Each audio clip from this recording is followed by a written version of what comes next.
Denda kurang. Oke. Denda pidana penjara paling singkat 6 bulan dan paling lama 6 tahun atau denda paling sedikit 2 kali jumlah terutang pajak dan paling banyak 4 kali terutang pajak ya yang tidak dibayarkan. Itu sanksinya. Oke, lanjut Wira. Nah, sekarang pembayaran pajak. Oke, pembayaran pajak rata-rata kita menggunakan SSP ya. Materi yang akan dihadirkan di sini tentang pembayaran pajak itu kewajiban pembayaran pajak, jangka waktu pembayaran pajak, angsuran pembayaran pajak, sanksi dalam pembayaran atau penyetoran pajak. Oke, kita masuk ke kewajiban pembayaran pajak. Silakan. Pembayaran pajak ya tentang berarti ada karena timbul adanya pajak terutang. Ya, pengertian pajak terutang sendiri adalah pajak yang harus dibayar pada suatu saat dalam masa pajak, dalam tahun pajak, dan dalam bagian tahun pajak sesuai dengan ketentuan peraturan perundang-undangan perpajakan. Kewajiban wajib pajak wajib membayar atau menyetor pajak yang terutang dengan menggunakan SSP, Surat Setoran Pajak, ke kas negara melalui tempat pembayaran yang diatur dengan atau berdasarkan peraturan Menteri Keuangan. Pasal 1 Undang-Undang KUP dan pasal 10 untuk kewajiban ayat 1 Undang-Undang KUP. Lanjut, Vira. Oke. Untuk membayar pajak kita pakai SSP ya, Surat Setoran Pajak. Sekarang surat setoran pajaknya sudah dibuat kita secara elektronik. Dan dulu kita mengetik manual ya, Bapak Ibu. Dulu manual kita bikin SSP-nya dengan kode pembayaran, nah udah langsung dilaporkan NTPN-nya. Sekarang surat setoran pajak tidak bisa dibayarkan kalau tidak punya kode billing ya. Jadi kode billing itu ditetapkan dari dari Dijen Pajak langsung. Ya, surat setoran pajak ini yaitu bukti pembayaran kita menyetor pajak. Ya, untuk apa kode billing ini? Untuk identitas kita langsung masuk kepada rekening akun kita terutang pajak terutang kita. Ya, sehingga dengan mudahnya kita memvalidasi surat setoran pajak yang sudah kita bayarkan. Ya, lanjut validasi surat setoran pajak buktinya yaitu dengan NTPN. Lanjut Vira. Ya, NTPN pembayaran pajak secara elektronik. Yuk, lanjut. Ya, yaitu dengan kode billing. Ya, tadi yang tadi saya jelaskan ya. Oke, kode billing yaitu kode identifikasi yang diterbitkan melalui sistem billing Dirjen Pajak ya, atau sesuatu jenis setoran atau penyetorannya. Oke, pembayaran atau penyetoran pajak secara elektronik melalui sistem billing, ya, sistem billing Dirjen Pajak meliputi seluruh jenis pajak, kecuali pajak import, Bea Cukai, ya, Direktorat Bea Cukai, dan pajak yang tata cara pembayarannya diatur secara khusus, ya, secara khusus. Seperti apa? Pajak daerah, ya, pajak daerah seperti itu. Nah, Dirjen Pajak Bea Cukai itu beda juga, sama. Nah, transaksi, lanjut Wira, nggak apa-apa. Transaksi pembayaran atau penyetoran pajak dapat dilakukan melalui teller, ya, bank, pos persepsi, anjungan ATM, ya, anjungan tunai mandiri, internet banking, mobile banking, electronic data capture atau edisi dan sarana lainnya. Sekarang mudah. Jadi tidak perlu lagi kita ninggalin SSP kita, terus baru ditanda tangan, terus baru ambil lagi siangnya. Enggak. Sekarang mudah dengan ATM juga bisa, internet banking bisa, mobile banking juga bisa. Oke, lanjut, Vira. Nah, kalau sudah bayar, ya, nanti akan menerima BPN ya atau NTPN ya. Jadi NTPN itu adalah bukti penerimaan penyetoran ya transaksi penerimaan negara. NTPN tersebut yang nanti kita laporkan ke dalam SPT kita ya SPT masa kita. Oke, lanjut Mira. Nah, BPN diterbitkan dalam bentuk dokumen pembayaran yang diterbitkan oleh bank atau pos persepsi untuk pembayaran penyetoran melalui teller dengan kode billing. Struk bukti transaksi untuk pembayaran melalui ATM atau edisi, ya. Dokumen elektronik untuk pembayaran atau penyertaan melalui internet banking dan mobile banking, dan teraan elemen data PPN pada SSP untuk pembayaran melalui teller atau pos persepsi dengan menggunakan SSP. Oke, lanjut Vira. Nah, kapan harus membayar pajak? Yuk, lanjut. Nah, Menteri Keuangan menentukan tanggal jatuh tempo untuk PPh massa terutang ya bagi jenis pajak PPh massa paling lambat tanggal 15 setelah saat terutangnya pajak atau berakhirnya masa pajak. Tanggal 15 untuk PPh massa. Kekurangan pembayaran pajak yang terutang berdasarkan SPT tahunan pajak penghasilan harus dibayar lunas sebelum SPT pajak penghasilan disampaikan. Ada STP, SKPKB, serta SKPKBT, dan SK keberatan, SK pembetulan, putusan banding, serta putusan peninjauan kembali yang menyebabkan jumlah pajak harus dibayar bertambah harus dilunasi paling lambat 1 bulan setelah tanggal diterbitkannya surat. Ya, setelah tanggal diterbitkannya surat. Jadi kalau Bapak Ibu menerima surat cinta bentuknya STP, SKPKB, SKBKBT, dan SK keberatan serta SK pembetulan, ya, putusan banding itu harus dilunasi paling lambat 1 bulan setelah tanggal terbit surat. Oke. Nah, untuk paling lambat tanggal 10 pembayaran itu untuk PPh pasal 21, PPh final pasal 4 ayat 2, PPh pasal 15, ya, PPh pasal 23 dan 26 serta PPh pasal 22, ya. Nah, untuk PPN yang dipungut oleh pemerintah desa. Ya, kalau PPN, PPh yang untuk pemungut yang di pemerintah desa. Kalau PPN biasa, secara umum paling lambat pembayarannya akhir bulan masa pajak yang bersangkutan. Ya, tapi kalau untuk PPh pasal 21, PPh pasal 23, 26, PPh pasal 15 atau PPh pasal 4 ayat 2 itu paling lambat tanggal 10 untuk pembayaran pajak masa pajaknya. Oke, lanjut. Nah, untuk tanggal 15, paling lambat tanggal 15 bulan berikutnya setelah masa pajak berakhir, ya, hanya untuk PPh pasal 4 ayat 2 yang harus dibayar sendiri oleh wajib pajak. Ya. Jadi bedanya begini. Apa bedanya dengan yang di depan, Bu? Yang pasal 4 ayat 2 final, ya. Kalau yang di depan itu yang dipotong, yang kita potong. Jadi kita misalnya nyewa, ya, nyewa suatu tempat. Yang motong adalah perusahaan tersebut sebagai penyewa. Ya, itu paling lambat tanggal 10. Tapi kalau kita yang menyetorkan sendiri, yang harus kita bayar sendiri, kita sebagai yang menyewakan tempat kita, itu paling lambat tanggal 15. Ya. Kalau pemotong yang membayar paling lambat tanggal 10, tapi kalau kita yang dipotong, kita nyetor sendiri paling lambat tanggal 15. Ya. Begitupun juga untuk pasal 15 yang harus dibayar sendiri paling lambat tanggal 15 akhir masa pajak bulan berikutnya ya. Terus PPh pasal 25 tanggal 15, PPN yang terutang atas pemanfaatan BKP barang kena pajak tidak berwujud dan jasa kena pajak dari luar daerah pabean.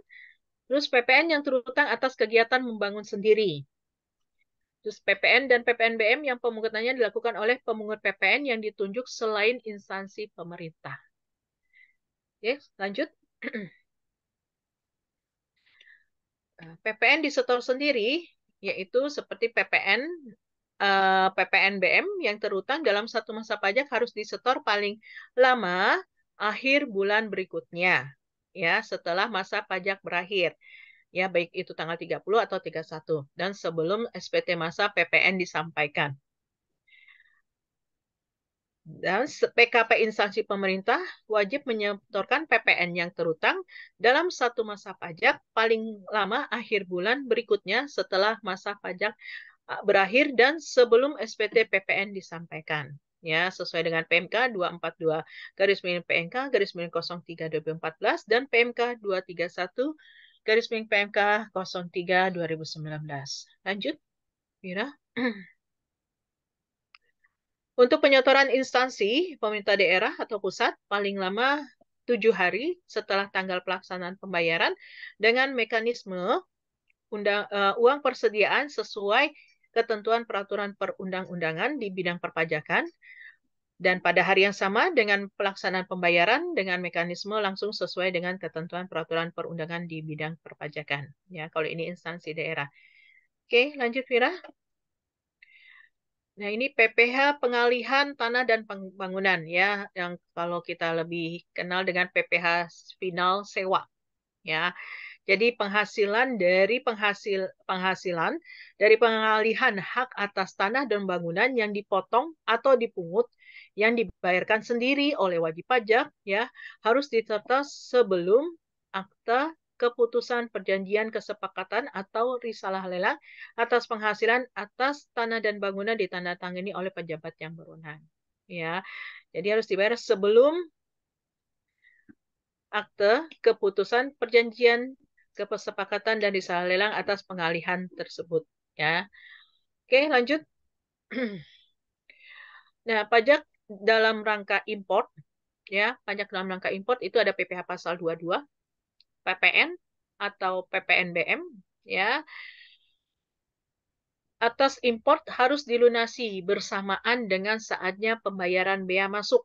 Dan dalam hal bea masuk ditunda atau dibebaskan, PPh pasal 22, PPN atau PPNBM atas impor harus dilunasi pada saat penyelesaian dokumen pemberitahuan pabean impor. Jadi sebelum barang tersebut masuk, masih itu dalam lingkungan bea cukai daerah pabean, itu sudah harus melunasi semua PPh pasal 22-nya, PPN, PPNBM, ya, semua harus sudah dilunasi baru kita baru bisa barang kita masuk ke dalam bea cukai, ya, seperti itu. Nah, 1 hari kerja setelah pemungutan ya harus dipungut, harus disetor pada bea cukai. Oke, lanjut Pira. Nah, bea materai, kalau bea materai dilunasi pada saat terutang bea materai. Bea materai harus dilunasi pada saat terutang bea materai. Nah, bea materai sekarang adalah 10.000 ya, dan dengan batas lebih dari 5 juta, transaksi lebih dari 5 juta. Kalau masih 5 juta bagaimana? Boleh nggak dikasih materai? Boleh. Kalau memang untuk memang kelihatannya transaksi 5 juta tersebut kira-kira memang ada fasilitas untuk takutnya ada hukum di kemudian hari, ya tidak pun tidak masalah karena batasannya 10.000 biometri adalah lebih dari 5 juta seperti itu. Nah untuk PBB 6 bulan sejak diterbitkannya SPPT oleh wajib pajak. Nah kalau PBB paling jangka waktunya adalah 6 bulan. Lanjut, Vira. Oke. Kalau hari libur gimana? Kalau terjadi hari libur ketika jatuh tempo, misalnya ya, misalnya seperti bulan kemarin, tanggal 10 itu jatuhnya tanggal 10 Sabtu ya, jatuhnya Sabtu. Kalau secara perbankan itu sudah tutup. Ya kan tidak bisa menerima untuk pembayaran pajak ya. Tapi karena sudah adanya canggih ya kalau misalnya eh, bertepatan dengan hari libur tanggal merah, kalau Sabtu masih dianggap kita harus tetap bisa harus menyetorkan Bapak Ibu. Ya, kecuali tanggal merah jatuhnya hari Minggu, baru kita bisa boleh dianggap apa tidak telat untuk pembayaran di tanggal 11-nya karena tanggal 10 adalah jatuhnya hari Minggu. Kalau jatuhnya hari Sabtu masih mereka anggap kita kalau bayarnya tanggal 12 dianggap masih telat untuk membayar karena tanggal 10 adalah jatuhnya hari Sabtu. Ya, hari libur tersebut ada Sabtu. Dengan sistem yang sekarang, pembaharuan sekarang, ya kan bisa mereka dengan alasan kan bisa pakai internet banking, pakai mobile banking, pakai ATM di mana ATM, mobile banking, internet banking kan tidak ada hari libur. Seperti itu orang pajak ya. Walaupun secara undang-undang PMK-nya mereka bilang bahwa hari libur tersebut yaitu hari Sabtu, hari Minggu, hari libur nasional. Ya, hari libur yang diliburkan adalah penyelenggara pemilihan umum, cuti, dan bersama secara nasional. Ini saya pernah terjadi, dan saya sendiri yang menghadapi pihak AR-nya tersebut. Karena apa? Dia menjatuhkan saya telat bayar, ya telat bayar. Sedangkan pada saat itu adalah terjadi kita cuti bersama dan tanggalnya adalah tanggal merah, ya. Pelaporan dianggap telat. Ya udahlah, pas dapat STP saya bayar sesuai dengan peraturan perundangan, saya lunasi dulu. Saya lunasi, setelah saya lunasi baru saya menghadap AR dengan membawa undang-undang yang KUP yang saya tahu. Ya, saya bilang ini saya membayar, ya, bukannya telat, tapi Bapak coba lihat di dalam situ adalah tanggal merah. Kenapa masih dibilang telat harus bayar ini? Akhirnya AR-nya malu sendiri. Ya sudahlah Bu, anggap aja nyumbang ke negara. Seperti itu. Ya, jadi eh, ketika kalau kita disalahkan sama orang pajak, STP-nya terpaksa kita bayar dulu. Karena kita nggak bisa nyanggah yang namanya surat tagihan pajak, tetap harus kita lunasi dulu. Nah, nanti kalau misalnya nominal yang kita bayarkan itu cukup besar, baru kita sanggah. Kita tanggapi bahwa kita keberatan. Kita dikenakan sanksi administrasi, bayar atau denda. Seperti itu Bapak Ibu. Ya, kalau yang berkaitan dengan Sabtu, karena pengertian Sabtu, hari Minggu dan hari Libur Nasional, ya, dari sistem DJP sekarang adalah ketika tanggalnya merah. Kalau Sabtu tanggalnya nggak merah, maka kita dianggap telat. Seperti itu. Telat bayar. Oke, lanjut. Lanjut, Vira. Nah, boleh nggak pajak diangsur? Ayo, lanjut. Ya, oke. Wajib pajak ya, dapat mengajukan permohonan kepada Dirjen Pajak untuk mengangsur atau menunda ya kekurangan pembayaran pajak sesuai SPT tahunan,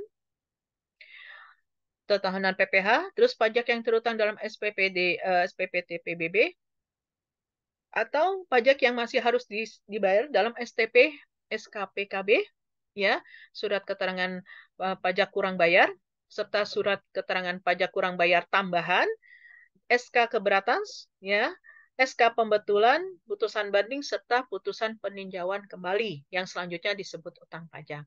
Boleh diangsur, boleh, ya, kalau AR-nya baik. Ya, di sini notnya saya notkan kalau AR-nya baik.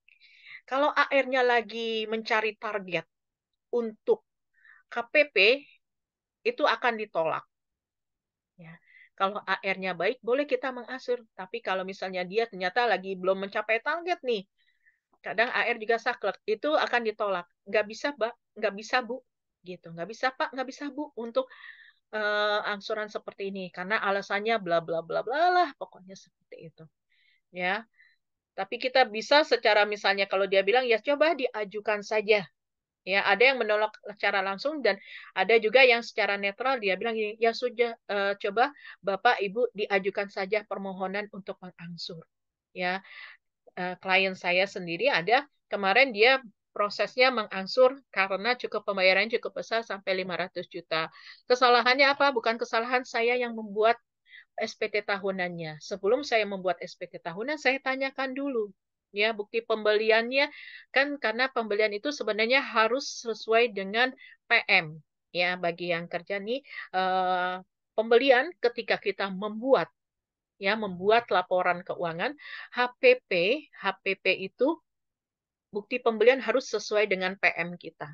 Jadi kalau PM ada import, ada pokoknya di yang lain-lain dan sesuai yang dilaporkan dengan PM di PPN itu yang masuk sebagai pembelian. Ya, ini kejadian juga. Jadi saya tanyakan dengan pihak klien saya. Ini PM-nya kok sampai saya bilang gini, kalau PM menurut laporan saya ke kantor pajak adalah 3M. Kenapa jadi 6M? Menurut catatan perusahaan ya karena kan saya tahu pembelian mereka itu terdaftar sampai 6M. Oh, jadi ada import barang mereka yang nitip kepada perusahaan lain.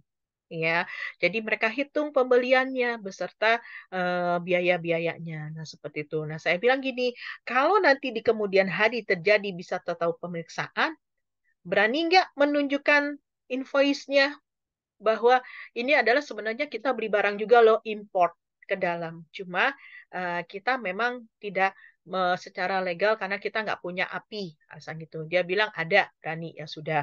Saya laporkan sesuai dengan apa yang dia bilang kan ada invoice-nya. Ternyata pas 5 tahun kemudian kenalah pemeriksaan ya dalam jaga 2019 ya 19, 20, 21, 22 4 tahun. Setelah 4 tahun berlangsung baru ditanya, diklarifikasi. 3M ini apa ya? Dari mana? Karena yang dilaporkan kan 3M, tapi kenapa di HPP pembelian barang itu 6M? Seperti itu.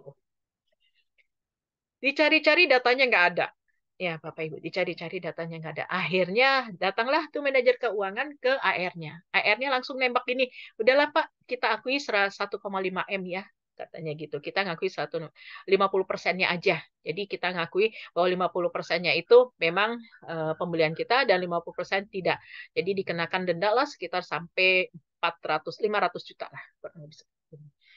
Sebenarnya sih harusnya tidak seperti itu ya, Bapak Ibu. Kalau memang kita bisa eh, berdebat kepada dan punya data-data yang lengkap, mereka pun akhirnya bisa mengakui kalau kita memang punya data. Berhubung klien saya ini tidak punya data, ya akhirnya mau tidak mau ditelan ya ditelan 50%.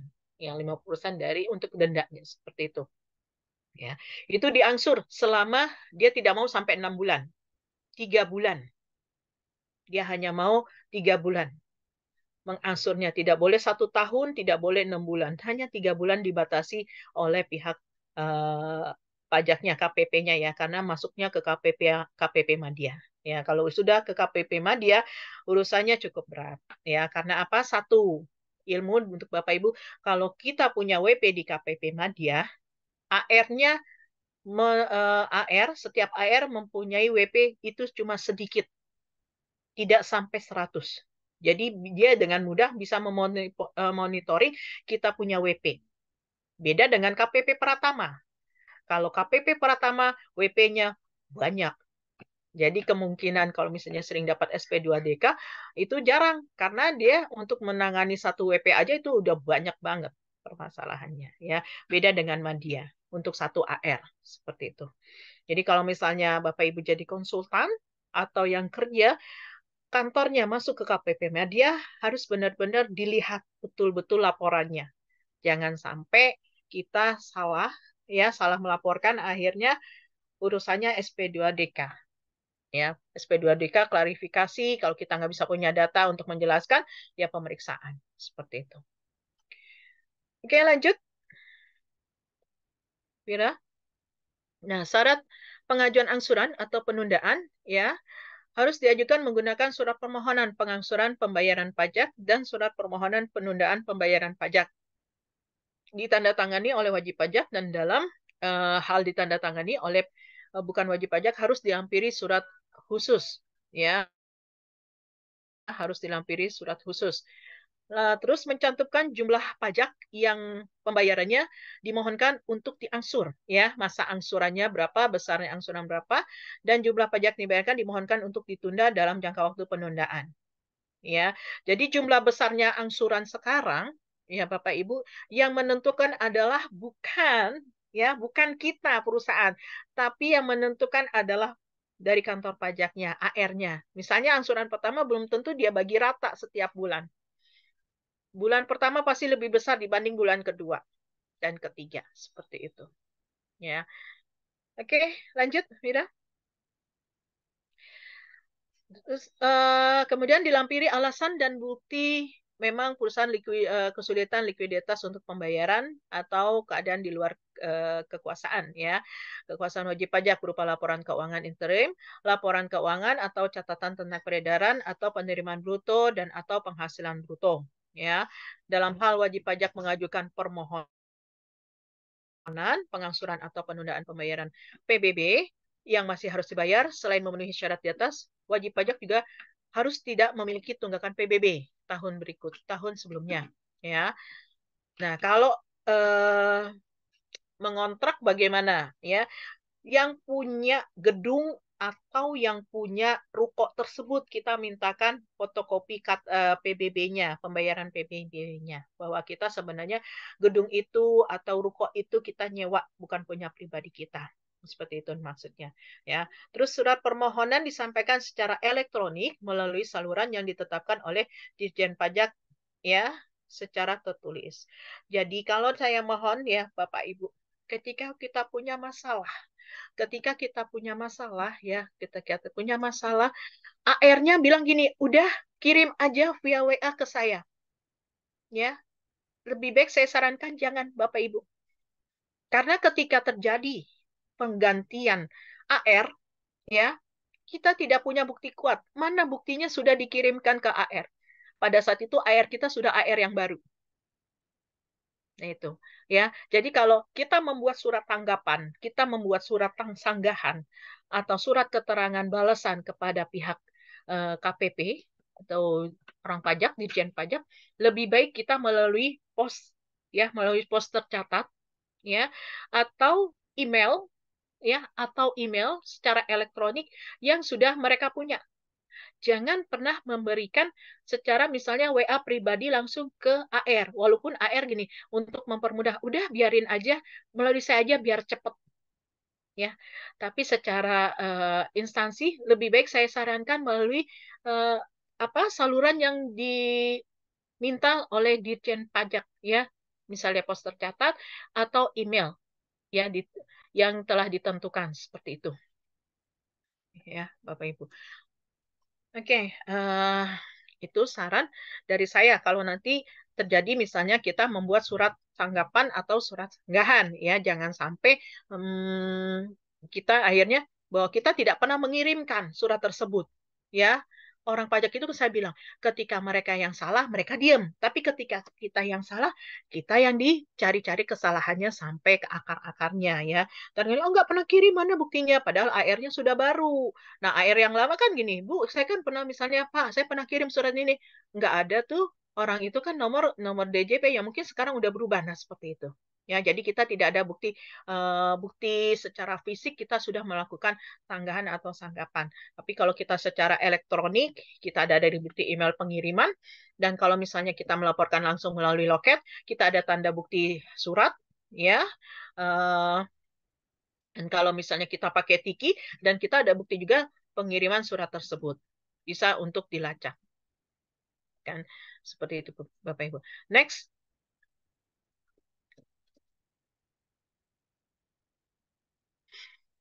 Oke. Pada saat SPT tahunan disampaikan untuk kekurangan pembayaran pajak berdasarkan SPT tahunan pajak penghasilan, ya, untuk SPT tahunan. Terus sebelum surat paksa diberitahukan oleh jurusita pajak kepada penanggung pajak, ya, penanggung pajak sebagaimana diatur dalam peraturan perundang-undangan mengenai penagihan pajak dengan surat paksa untuk pajak yang terhutang berdasarkan SPT terhutang dan pajak yang masih harus dibayarkan berdasarkan STP, SKP KB, SKB KBT, SK keberatan, SK pembetulan, putusan banding, serta putusan penilaian kembali yang menyebabkan jumlah pajak harus dibayar bertambah. Oke, kita lanjut.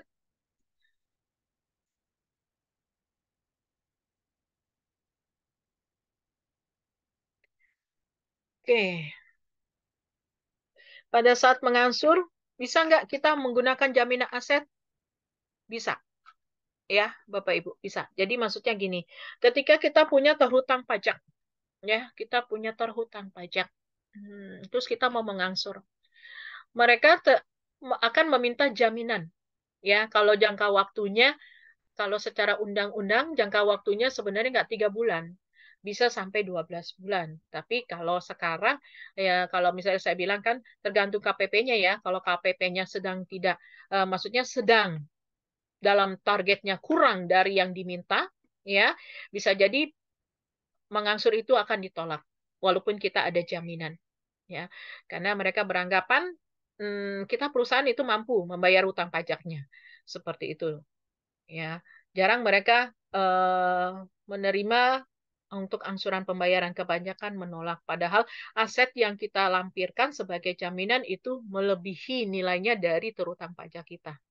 Tapi secara undang-undang PMK, sebenarnya kita bisa mengajukan angsuran dengan jaminan aset berwujud kita, baik itu mobil, ya, gedung, atau tanah. Ya. Jadi di sini wajib pajak yang mengajukan permohonan pengangsuran atau penundaan pembayaran pajak harus memberikan jaminan aset berwujud dengan kriteria aset berwujud merupakan milik penanggung pajak pemohon, ya, dibuktikan dengan bukti kepemilikan aset berwujud tersebut. Jadi kalau perusahaan aset tersebut salah satu namanya dari pemilik perusahaan, baik itu komisaris, direktur utama, ya, atau pemegang saham lainnya. Yang penting aset tersebut atas nama pemilik perusahaan. Yang kedua, aset berwujud tidak sedang dalam masa jaminan juga. Ya, jadi jangan dijamin di pajak juga dijaminkan di bank. Ya, itu nggak bisa.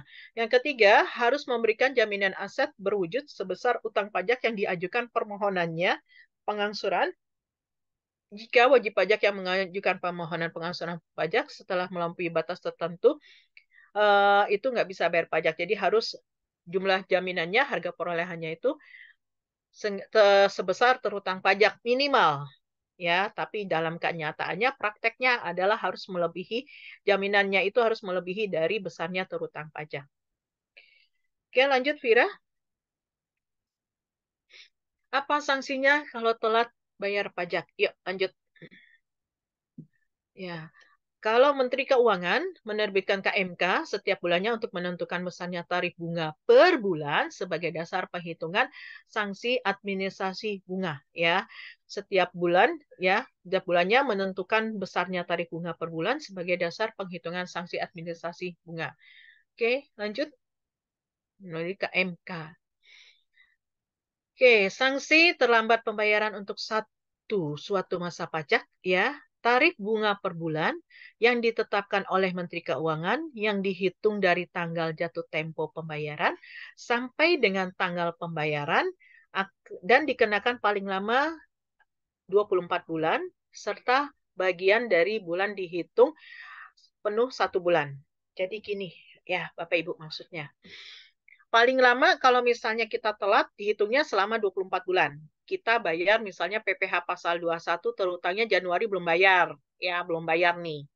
Nah, dihitung tuh dari mulai Januari sama orang pajak. Januari sampai bulan Juli. Ya, Januari sampai bulan Juli. Belum, walaupun kita bayarnya tanggal 2, walaupun kita bayarnya tanggal 2, ya, tetap terhitungnya Juli 1 bulan penuh. Ya, jadi kita terhitung didendanya sampai 7 bulan. Seperti itu. Ya, di bagian walaupun kita telat bayarnya, kita bayar tanggal 2 nih, tapi sudah masuk bulan Juli. Tetap dihitungnya jadi 1 bulan penuh. Jadi tetap 1 bulan Juli itu kita dihitung jadi 7 bulan. Mendingan mana? Mendingan dibayar aja nanti akhir bulan Juli lagi. Daripada kita bayar tanggal 2 Juli, tetap aja dihitung bunganya 1 bulan. Ya kan? Oke, lanjut. Nah, contoh ya, angsuran PPh pasal 25 tahun 2001 CVKLM 5 juta ya. Terus dia bayar 5 juta tanggal 27 April 2021. Nah, pembayaran yang dilakukan CVKLM terlambat jatuh tempo dari masa Maret dihitung dan dilakukan pembayaran adalah 15 April. Sanksi bunganya adalah sesuai KMK 20 adalah 0,97 ya tarifnya. Jadi 1 bulan 0, dikali 0,97% kali 5 juta. Nah, itu dendanya. Ya. Jadi kalau dulu kan berlaku tarif dendanya tarif tunggal ya Bapak Ibu 2%. Kalau sekarang tidak karena ada KMK yang mengatur. Jadi tiap bulan itu tarif bunga untuk denda pasti berubah ya. Sekarang 0,97%, bisa jadi besok 0,95 begitu tidak menentu. Kalau dulu kan tunggal ya, kita pakai 2%. Kalau sekarang tidak. Menurut KMK setiap bulan tarif bunga untuk denda itu berubah. Oke, lanjut. Sanksi terlambat pembayaran SPT tahunan ya. SPT tahunan untuk tarif bunga ya, untuk pembayaran penyetoran pajak dalam SPT tahunan yang dilakukan setelah tanggal jatuh tempo penyampaian SPT tahunan Ya, dikenakan sanksi administrasi berupa bunga sebesar tarif bunganya per bulan yang ditetapkan oleh Kementerian Keuangan, dihitung dari berakhirnya batas waktu penyampaian SPT tahunan sampai dengan 24 bulan. Ya, sampai dengan 24 bulan, serta bagian dari bulan dihitung penuh 1 bulan. Seperti hal yang tadi saya jelaskan. Oke, lanjut, Vira. Oke, contoh ya kekurangan pembayaran dalam SPT tahunan PPh orang pribadi tahun 2020 100 juta, dibayar Fandi tahun pada tanggal 20 April 2021. Pembayaran tersebut terlambat karena jatuh tempo pembayaran seharusnya tanggal 31 Maret 2020. Maka tetap dihitung 1 bulan, ya 1 bulan walaupun dia bayarnya tanggal 20 April, ya dihitungnya tetap 1 bulan penuh kali 0,97 dikali 100 juta berarti 970.000. Oke, lanjut Mira. Nah, sanksi terlambat pembayaran pajak yang masih harus dibayar, ya sanksi keterlambatan pembayaran pajak yang masih harus dibayar, ya tarif bunganya sama, ya baik itu untuk apabila SKPKB, SKPKBT, SK pembetulan, SK keberatan, putusan banding dan putusan peninjauan kembali, tarifnya sama, paling lama dikenakan 24 bulan, ya, dan bagian penuh dari bulan itu dihitung 1 bulan penuh, ya. Untuk tarifnya berapa sesuai dengan KMK bulan nanti yang bersangkutan. Oke, lanjut Vira. Oke.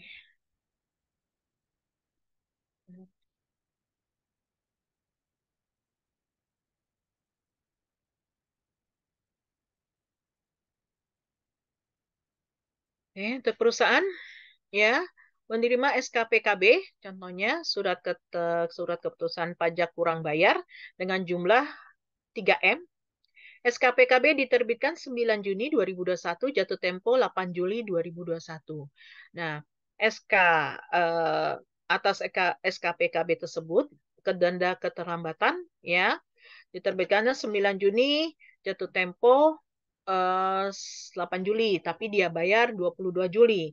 Sebenarnya masih dalam bulan Juli, tapi karena dia telat dari jatuh tempo, maka dihitung 1 bulan. Ya, 1 bulan dikali 0,54%. Nah, ini tarif bunganya beda, ya, beda di bulan Juli, beda dengan tadi bulan yang sebelumnya, ya. Ini adalah tarif 0,54% sesuai KMK. Jadi tiap bulan itu KMK-nya berbeda-beda Bapak Ibu, ya. Dikali 3 miliar, 16,2 juta. Nah, itu untuk contoh badan. Oke, lanjut. Nah, sanksi atas angsuran atau penundaan pembayaran pajak, ya. Kita tunda kena sanksi juga sama, tarifnya sama, ya.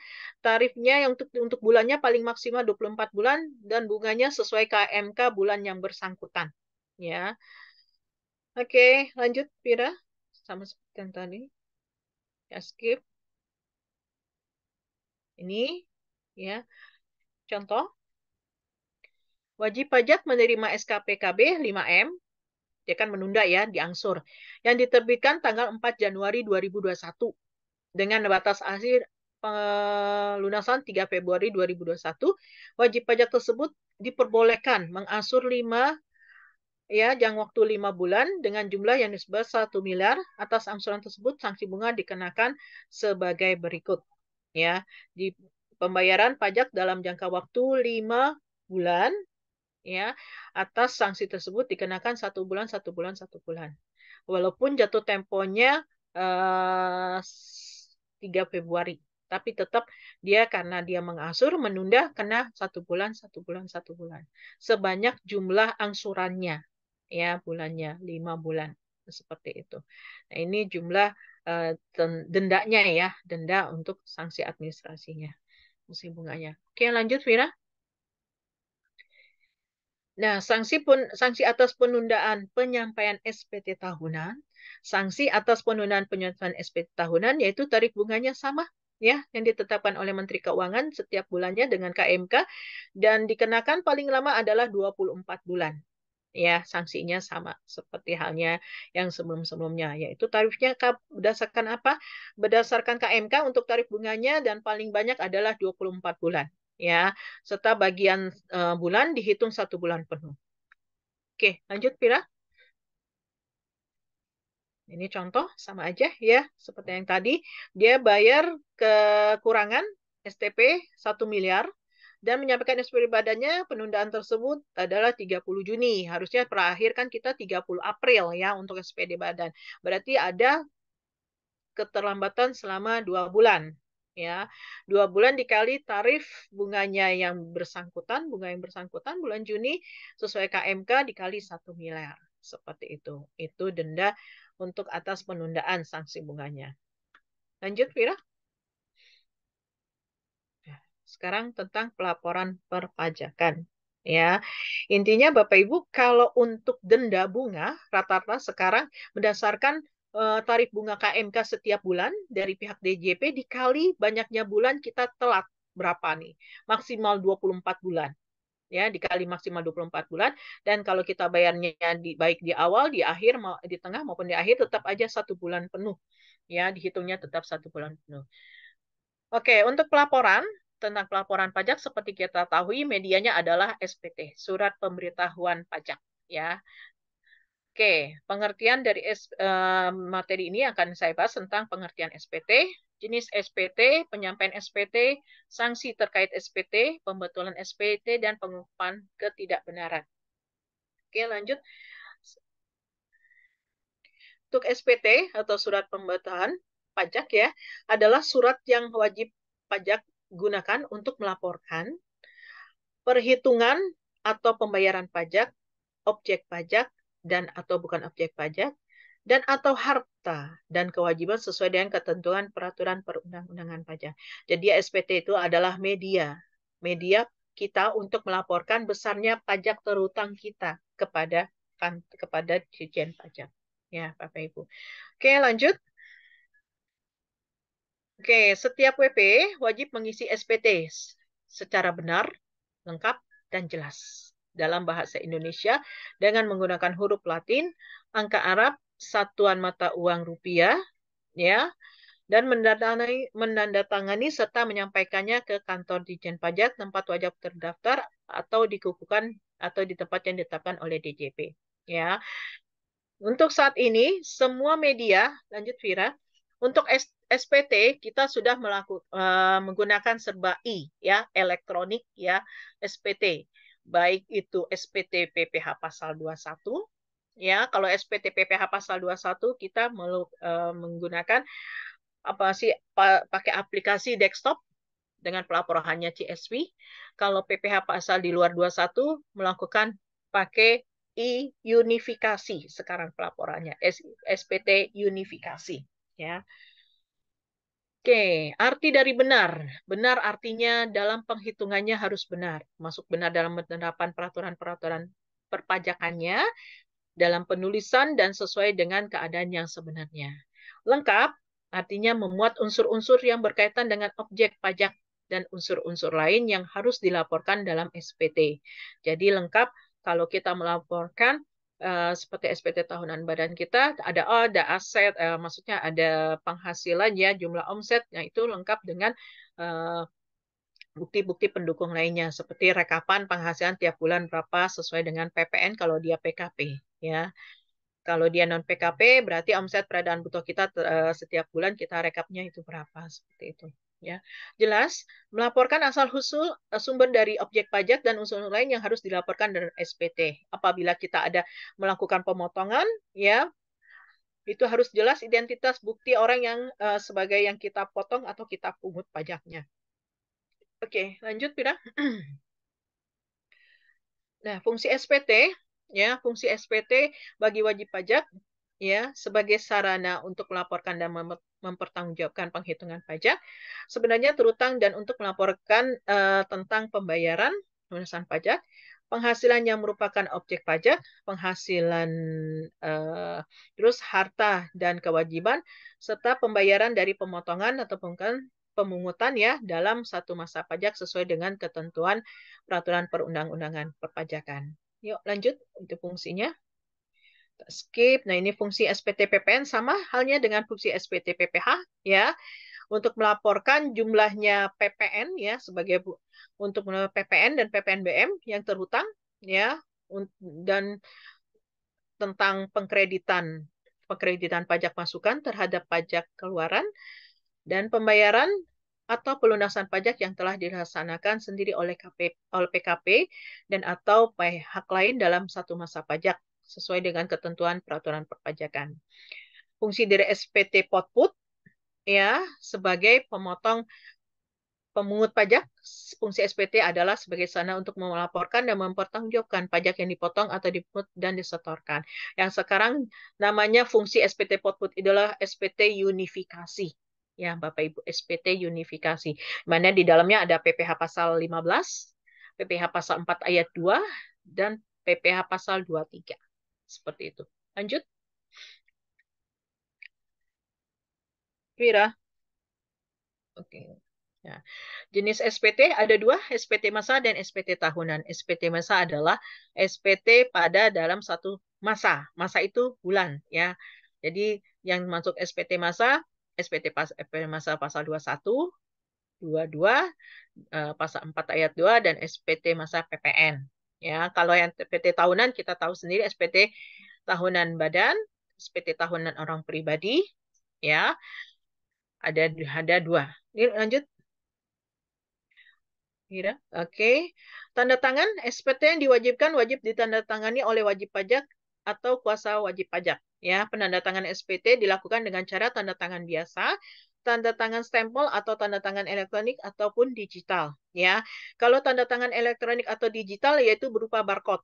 Ini adanya di faktur pajak. Ya, faktur pajak itu tanda tangan digital kita. Tapi kalau tanda tangan biasa, terus ada stempel, tidak bisa kita kopas ke e-form kita. Ya, saya pernah melakukan, tapi akhirnya ketika di save hilang lagi. Ya, terus mengantisipasinya gimana? Eh, Form tersebut kita cetak dan kita tanda tangan biar untuk kelengkapan bahwa pelaporan tersebut kita secara lengkap sudah kita tanda tangan seperti itu ya, Bapak Ibu. Terus lanjut. Kapan SPT disampaikan? Oke, lanjut. SPT masa disampaikan paling lambat tanggal 20. Lanjut, Vira.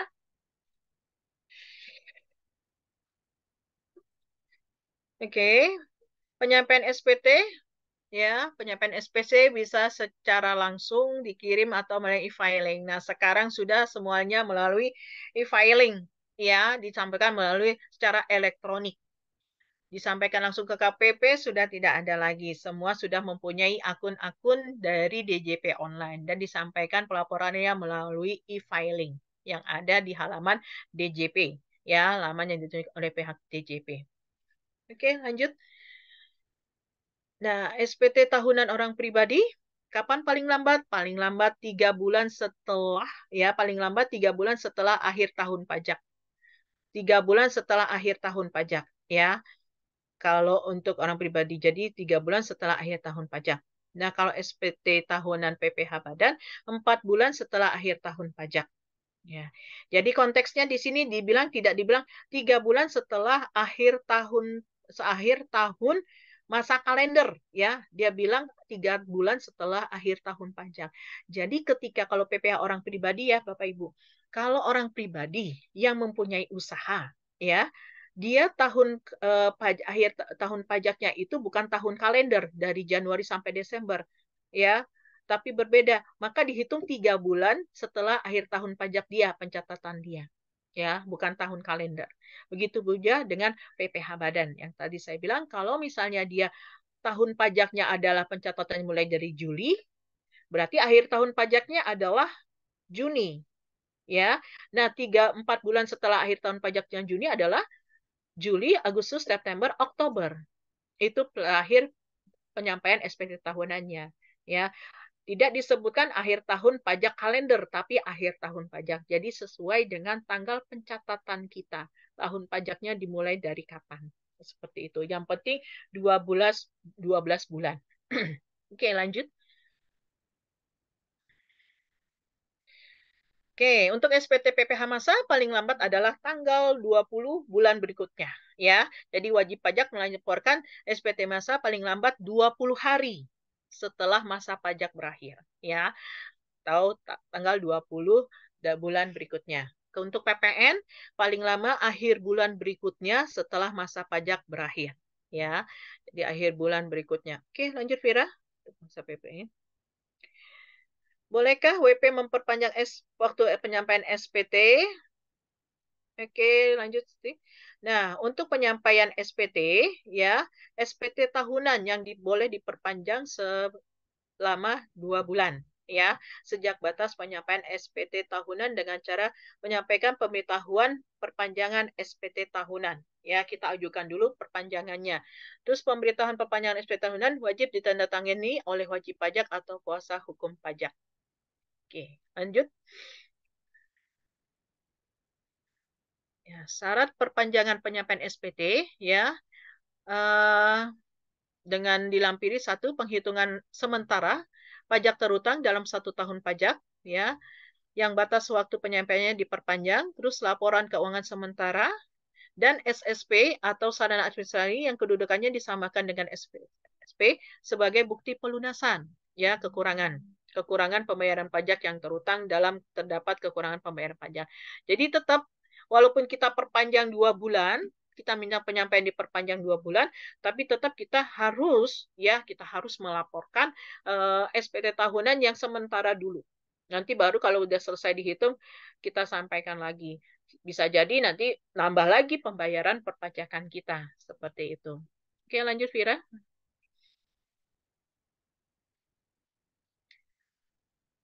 Apakah sanksi tidak menyampaikan SPT? Skip langsung. Oke, 100.000 untuk SPT tahunan orang pribadi, ya, 500.000 untuk tidak menyampaikan SPT PPN, 1 juta untuk yang terlambat atau tidak menyampaikan SPT tahunan badan. Itu sanksi administrasinya, ya. Oke, lanjut Vira.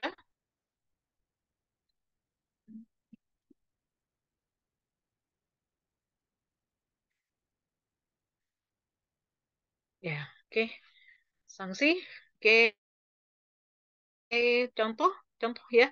Misalnya Pak Amir, pengusaha toko emas, SPT tahunan orang pribadi tahun 2020 pada tanggal 15 April dia baru sampaikan dan nihil ya. Atas keterlambatan tersebut dia dikenakan sanksi 100.000. Ya, terlambat menyampaikan dikenakan sanksi 100.000. Lanjut.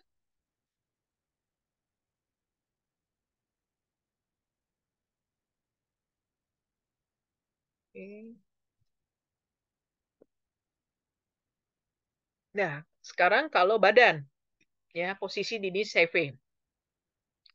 CV MKL Usaha Jasa Kebersihan menyampaikan SPT tahunan PPh Badan tahun 2020 pada tanggal 9 Juni, ya, status SPT kurang bayar sebesar 100 juta. Melunasi pembayaran tersebut pada tanggal 9 Juni. Atas keterlambatan tersebut maka dikenakan sanksi denda sebesar 1 juta. Ya, udah sanksi telat lapor, denda 1 juta. Karena apa? Karena dia tidak mengajukan perpanjangan. Oke, tidak mengajukan perpanjangan. Kalau dia mengajukan perpanjangan, dia kemungkinan tidak dikenakan 1 juta. Ya, karena dia sudah melaporkan sebelumnya SPT walaupun itu belum lengkap, belum perhitungannya belum selesai. Ya, dari sini adalah dia eh, sudah telat lapor dan telat bayar. Ya, baru melunasi pembayaran, maka dikenakan denda 1 juta. Seperti itu. Nah, bunganya 2 bulan dikali bunga yang berlaku di situ, ya, di KMK pada bulan tersebut berapa persen dikali 100 juta kurang bayarnya. Bunganya aja 1,9 juta dan total sanksi telat lapor 1 juta. Jadi denda sanksi bunga yang harus dibayar adalah 2,92 juta. Ya, seperti itu perhitungan Bapak Ibu. Biasanya kalau soal-soal untuk KUP adalah banyak di perhitungan sanksi bunga, ya, kalau untuk soal-soal ujinya. Oke, kita lanjut. Wina. Nah, pengecualian denda ada tercantum pada pasal 7 Undang-Undang KUP. yaitu pengenaan sanksi administrasi berupa denda tidak dilakukan terhadap ya WPOP yang sudah meninggal dunia. Ya, misalnya karena ahli warisnya tidak mengerti bahwa WP tersebut punya NPWP dan tidak dilaporkan, tiba-tiba terkena denda. Ya kan, denda telat lapor. Nah, itu boleh diajukan dengan surat mengajukan surat sekalian membuat pencabutan NPWP dan mengajukan untuk dihapus dendanya karena yang bersangkutan sudah meninggal sebelum pelaporan. Ya, sebelum misalnya pelaporan jatuh temponya pelaporan 31 Desember, tapi yang bersangkutan sudah meninggal seperti itu karena tidak pahamnya ahli waris terhadap perpajakan maka tidak dilaporkan sampai akhirnya datanglah surat tagihan pajak untuk pembayaran telat lapor. Ya, itu bisa dihapus. Yang kedua, wajib pajak orang pribadi yang sudah tidak melakukan kegiatan usaha atau pekerjaan bebas, ya. Terus wajib pajak orang pribadi yang berstatus sebagai warga negara asing yang tidak tinggal lagi di Indonesia. Ya, seperti tadi pertanyaan Pak Muhammad Soeharto, Bu, gimana nentuin tenaga asing nih? Banyak tenaga asing di daerah sana, Batam, Riau tuh saya tahu orang-orang Cina, ya, mereka untuk supaya kalau misalnya dikenakan sanksi secara untuk dilaporkan NPWP-nya. Ya, setelah serentik kalau misalnya batas waktunya pekerjaannya adalah 183 hari ya Pak. Mohon maaf. Tadi 185 saya bilang secara undang-undang 183 hari. Batas dia kerja lebih dari 183 hari wajib kita langsung mengenakan untuk mencetak NPWP secara jabatan. Ya. Jadi tugas orang pajak sebenarnya harus bisa berkoordinasi dengan pihak imigrasi. Ya, ketika mereka itu semua data-data keimigrasiannya apakah hanya wisata atau memang mereka bekerja. Kalau bekerja dilihat kontrak kerjanya berapa lama, kitabnya atau kitasnya berapa lama, apakah lebih dari 183 hari atau kurang. Kalau kurang dari 183 hari, tidak dikeluarkan NPWP secara jabatan. Tapi kalau lebih dari 183 hari, maka wajib mereka harus didaftarkan mempunyai NPWP. Seperti itu. Ya. Yang ketiga, wajib pajak orang pribadi yang berstatus sebagai warga.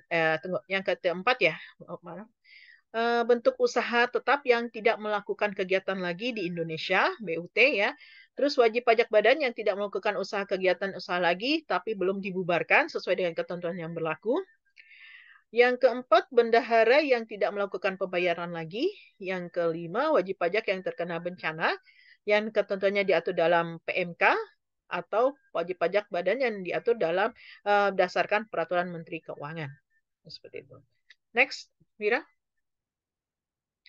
Sanksi atas perpanjangan SPT masa tahunan tadi sama ya tarifnya, sanksinya bunga sesuai dengan nanti KMK berapa tarifnya ya, tidak berlaku lagi tarif tunggal dan paling banyak dendanya adalah 24 bulan ya, dan serta bagian dari bulan dihitung 1 bulan penuh.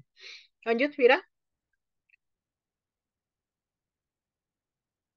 Oke, lanjut. Nah, ini contoh ya BCG dia sampaikan 30 Juni, sebenarnya harus di 30 April. Jadi ada 2 bulan. 2 bulan dikali sanksinya adalah 0,5% sesuai KMK kali 1 miliar. Jadi 10,2 juta. Ya, oke. Karena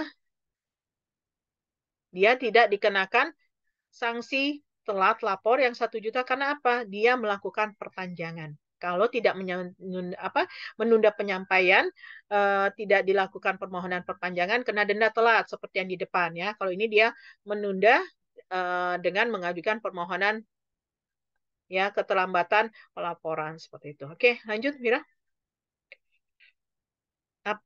Adakah sanksi lain? Nah, oke, terkait tidak menyampaikan SPT, lanjut. Menurut pasal 13, ya, ayat 3 Undang-Undang KUP, apabila SPT tidak disampaikan dalam jangka waktu yang telah ditentukan, maka ya akan diterbitkan SKPKB ditambah dengan sanksi bunga administratif ya berupa bunga dari PPh yang tidak atau kurang bayar dalam jangka waktu 1 tahun pajak.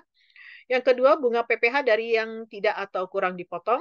Ketiga, kenaikan 75% dari PPN atau PPNBM yang tidak atau dibayar kurang setor, dan keempat, kenaikan 70% dari PPh yang dipotong atau dipungut tetapi tidak atau kurang dibayar. Oke, lanjut, Mira.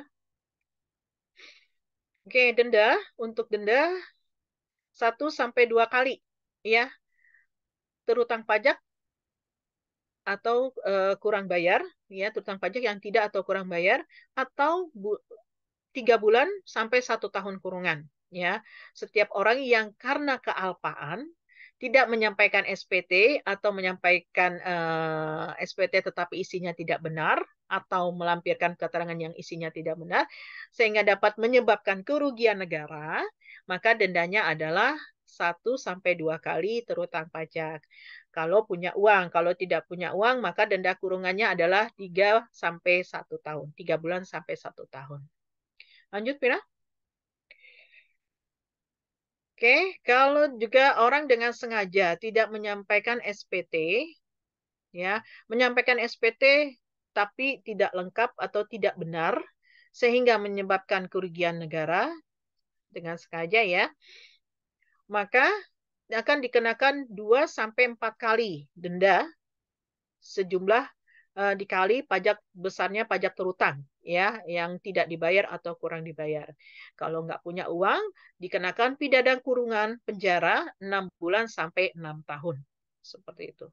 Oke, lanjut Vira.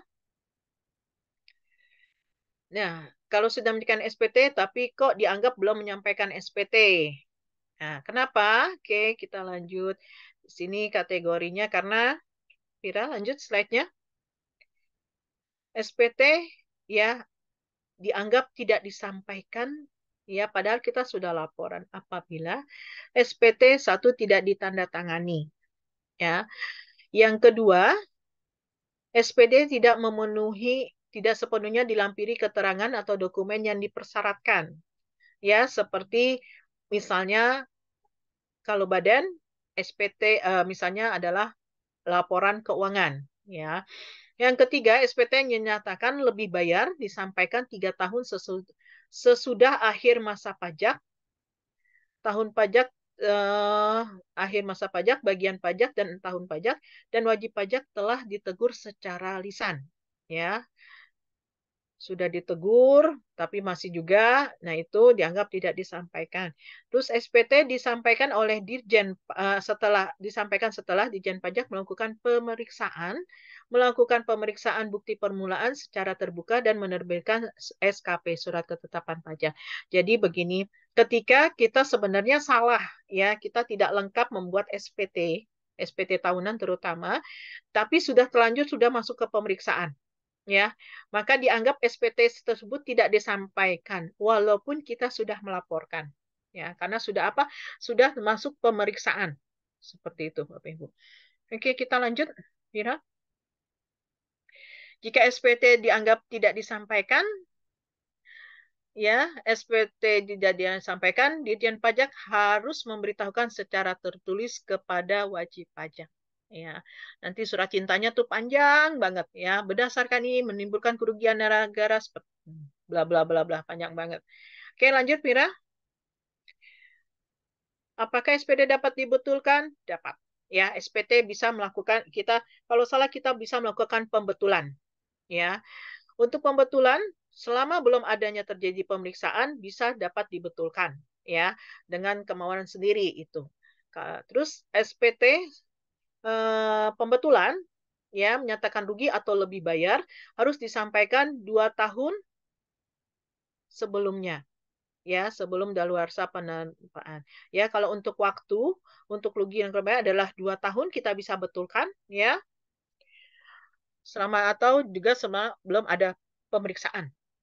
Ya, yang dimaksud dengan melakukan tindakan pemeriksaan adalah saat SPT pemeriksaan disampaikan pada wajib pajak, wakil kuasa, pegawai atau keluarga atau disampaikan kepada wajib pajak, wakil kuasa wajib pajak, pegawai atau keluarga yang telah didewasa dari wajib pajak.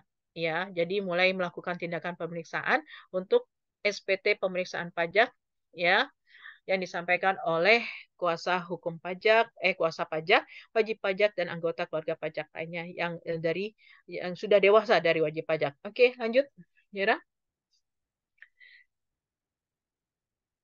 Oke, sanksi masa pembetulan dalam hal wajib pajak membetulkan sendiri, SPT masa ya yang mengakibatkan nanti kurang bayar, penetapannya bunganya sama ya. PPh terutang PPh kurang bayarnya berapa dikali besarnya tarif bunga sesuai KMK bulan tersebut dikali dengan banyaknya bulan kita melakukan pembetulan. Misalnya, contohnya ada nggak, Fira? Oke, lanjut. Nah, ini contoh ya pembetulan. PT HPS melakukan pembetulan SPT PPN masa Maret 2021, 16 Desember. Ya, 16 Desember masa masa pajak pembetulan masa pajak PPN. Ya, masanya Maret 2021. Dibetulkannya di Desember, 16 Desember 2021. Ya, atas pembetulan tersebut terjadi kurang bayar 100 juta. Maka dihitung dia tuh Maret, April, Mei, Juni, Juli, Agustus, September, Oktober ya dimulainya dari adalah masa masa masanya masa Maret, Maret, April, Mei, Juni, Juli, Agustus, September, Oktober, November. Ya, November. Kenapa pas dihitungnya adalah ke masa Desember? Coba dihitung dimulai dari kan masa Maret ya, April, Mei, Juni, Juli, Agustus itu 8 bulan sampai Desember. Ya, dimulai dari April. Oke, 8 bulan dikali tarif dikali besarnya PPh terutangnya. Jadi sanksi bunganya adalah 7,68 juta ya atas pembetulan. Nah, kalau sudah diperiksa dan WP mengakui ada kesalahan bagaimana? Lanjut ya, bayar ya. Pengungkapan ketidakbenaran SPT ya karena mengungkapkan pelaporan tersendiri tentang ketidakbenaran SPT, maka dengan syarat yang telah disampaikan sesuai dengan ketentuan yang sebenarnya, walaupun Dirjen Pajak telah melakukan pemeriksaan, maka untuk pengupahan tersebut, ya sebelum Dirjen Pajak menyampaikan surat hasil pemeriksaannya, bisa ini proses pemeriksaan berlanjut, bisa langsung kita melakukan pembetulan sendiri aja, ya, walaupun misalnya hasil pemeriksaan belum selesai, seperti itu. Ya, tapi kebanyakan kita menunggu hasil. Ya, lebih baik daripada kita repot-repot, akhirnya nanti banyak kurang lebih bayar, sanksi pajaknya juga akhirnya eh, lebih besar, ya kan? Lebih baik kita menunggu aja hasil dari pemeriksaan Dijen Pajak. Ya, kalau itu yang saya sarankan kepada klien-klien saya, mendingan udah nunggu hasil pemeriksaan saja dibanding daripada kita membetulkan sendiri. Seperti itu. Oke, lanjut, Mira. Nah, syarat pengungkapan ketidakbenaran SPT, ya, SPT harus dilunasi oleh wajib pajak sebelum laporan tersendiri disampaikan beserta sanksi administrasinya berupa bunga sebesar tarif bunga per bulan yang ditetapkan oleh Menteri Keuangan.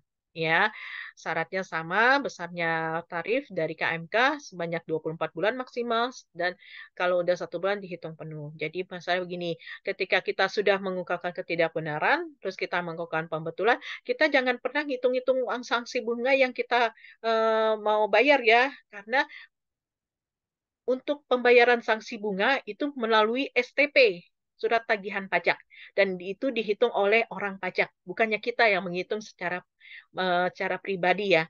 Seperti itu. Kalau kurang pajak pembetulan SPT masanya, SPT tahunannya betul kita yang betulkan. Tapi kalau untuk menghitung sanksi bunganya itu kita menunggu surat tagihan pajak dari pihak kantor pajak. Oke, lanjut Vira. Oke, bagaimana kalau sudah dilakukan pemeriksaan bukti permulaan? Oke, pengungkapan tidak kebenaran ya, wajib pajak yang dengan kemauan sendiri eh, mengungkapkan dengan pernyataan tertulis mengenai ketidakbenaran pernyataannya yaitu sebagai berikut ya, apabila tidak menyampaikan SPT atau menyampaikan yang isinya tidak benar atau tidak lengkap atau melampirkan keterangan yang isinya tidak benar ya dan sesuai dengan pasal 38 atau pasal 39 ayat 1 huruf C dan Undang-Undang KUP, meskipun DJP telah melaksanakan pemeriksaan permulaan, maka sepanjang penyelidikan belum selesai, belum diberitakan kepada penuntut umum melalui penyidikan pajak, ya tetap itu masih dianggap sebagai pemeriksaan pajak, ya, pemeriksaan pajak perbuatan yang tidak benar. Jadi ada, selama itu belum ada berita acaranya, belum ditutup dengan ada berita acara dan kita ketentuan persetujuan, itu masih terbuka sebagai penyidikan perpajakan.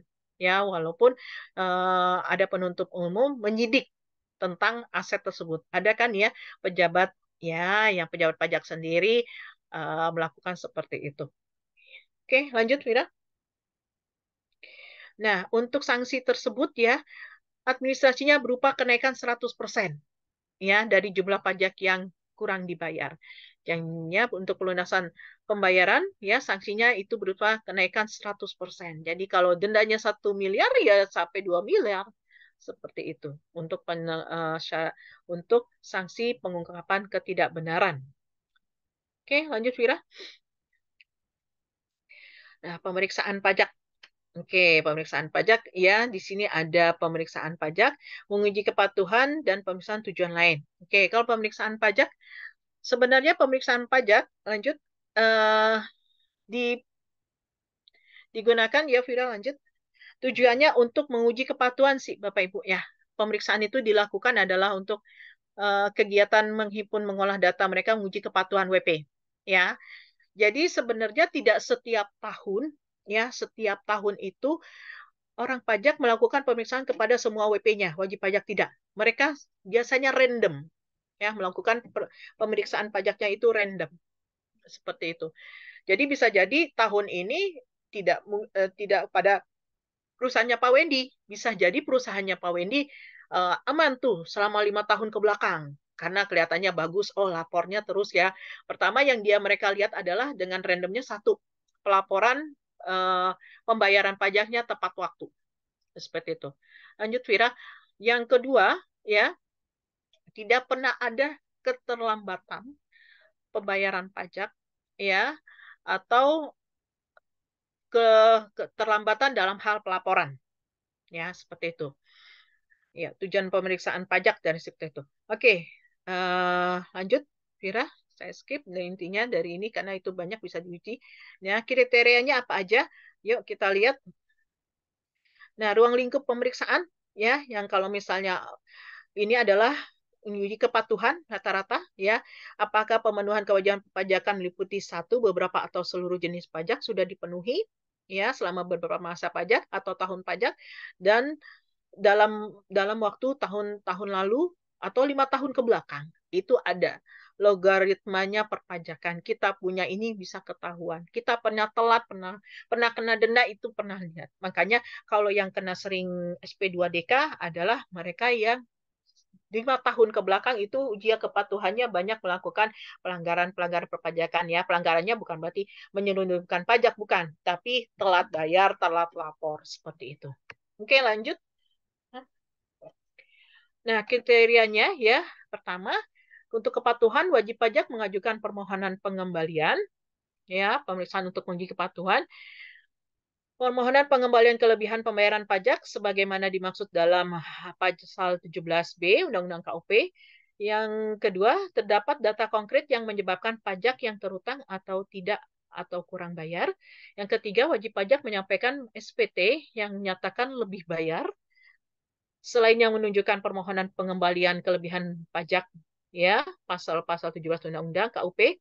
Terus wajib pajak yang telah diberikan pengembalian dahulu kelebihan pembayaran pajaknya, dan wajib pajak menyampaikan SPT menyatakan rugi ya, serta wajib pajak melakukan penggabungan, peleburan, pemekaran, likuidasi, pembubaran, dan atau meninggalkan Indonesia untuk selamanya. Ini kriteria pemeriksaan menguji kepatuhan. Lanjut, Yuna.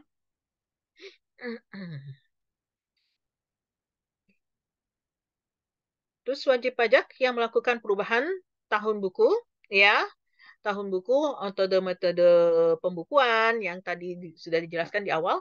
Terus wajib pajak yang tidak menyampaikan SPT tahunan, ya, tetapi melampaui jangka waktu yang telah ditetapkan, artinya telat lapor dan telat bayar ya, sudah ditegur juga.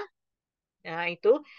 Terus wajib pajak menyampaikan SPT yang terpilih untuk dilakukan pemeriksaan berdasarkan analisis risiko, dan PKP tidak melakukan penyerahan BKP atau JKP ekspor impor yang telah diberikan pengembalian. Jadi sebelumnya dia melakukan ada restitusi PPN dan minta diajukan pengembalian pendahuluan.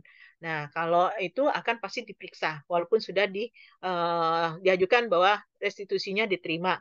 Seperti itu. Beda dengan kompensasi ya. Oke. Oke, lanjut. Fira, nggak apa-apa? Oke, jenis pemeriksaan uji kepatuhan. Yang pertama, pemeriksaan lapangan. Ya, pemeriksaan lapangan itu atau pemeriksaan kantor. Ya, pemeriksaan lapangan yang kepada tempat tinggal atau tempat kedudukan WP. Ya, tempat kegiatan usaha. Ya, itu langsung mereka pemeriksaan lapangan ke tempat kita usaha. Kalau pemeriksaan kantor, pemeriksaan dilakukan di kantor. Kita membawa berkas-berkas ke kantor pajak. Seperti itu. Oke, lanjut. Nah, jangka waktu pemeriksaan lapangan, ya, jangka pengujiannya 6 bulan ditambah 2 bulan. Ya, 6 bulan untuk pengujian lapangan yang dihitung sejak pemberitahuan pemeriksaan lapangan, disampaikan dengan tanggal SPHP, ya, dan dapat diperpanjang 2 bulan kalau untuk pemeriksaan lapangan. Dan jangka waktu pembahasannya adalah 2 bulan. Ya, untuk jangka bahasa ininya 2 bulan. Jadi kurang lebih sampai 10 bulan kalau pemeriksaan lapangan. Tapi ini menurut Undang-Undang PMK ya, nyatanya sekarang cepat, Bapak Ibu. Tidak nyampe 6 bulan juga sudah keluar. Ya.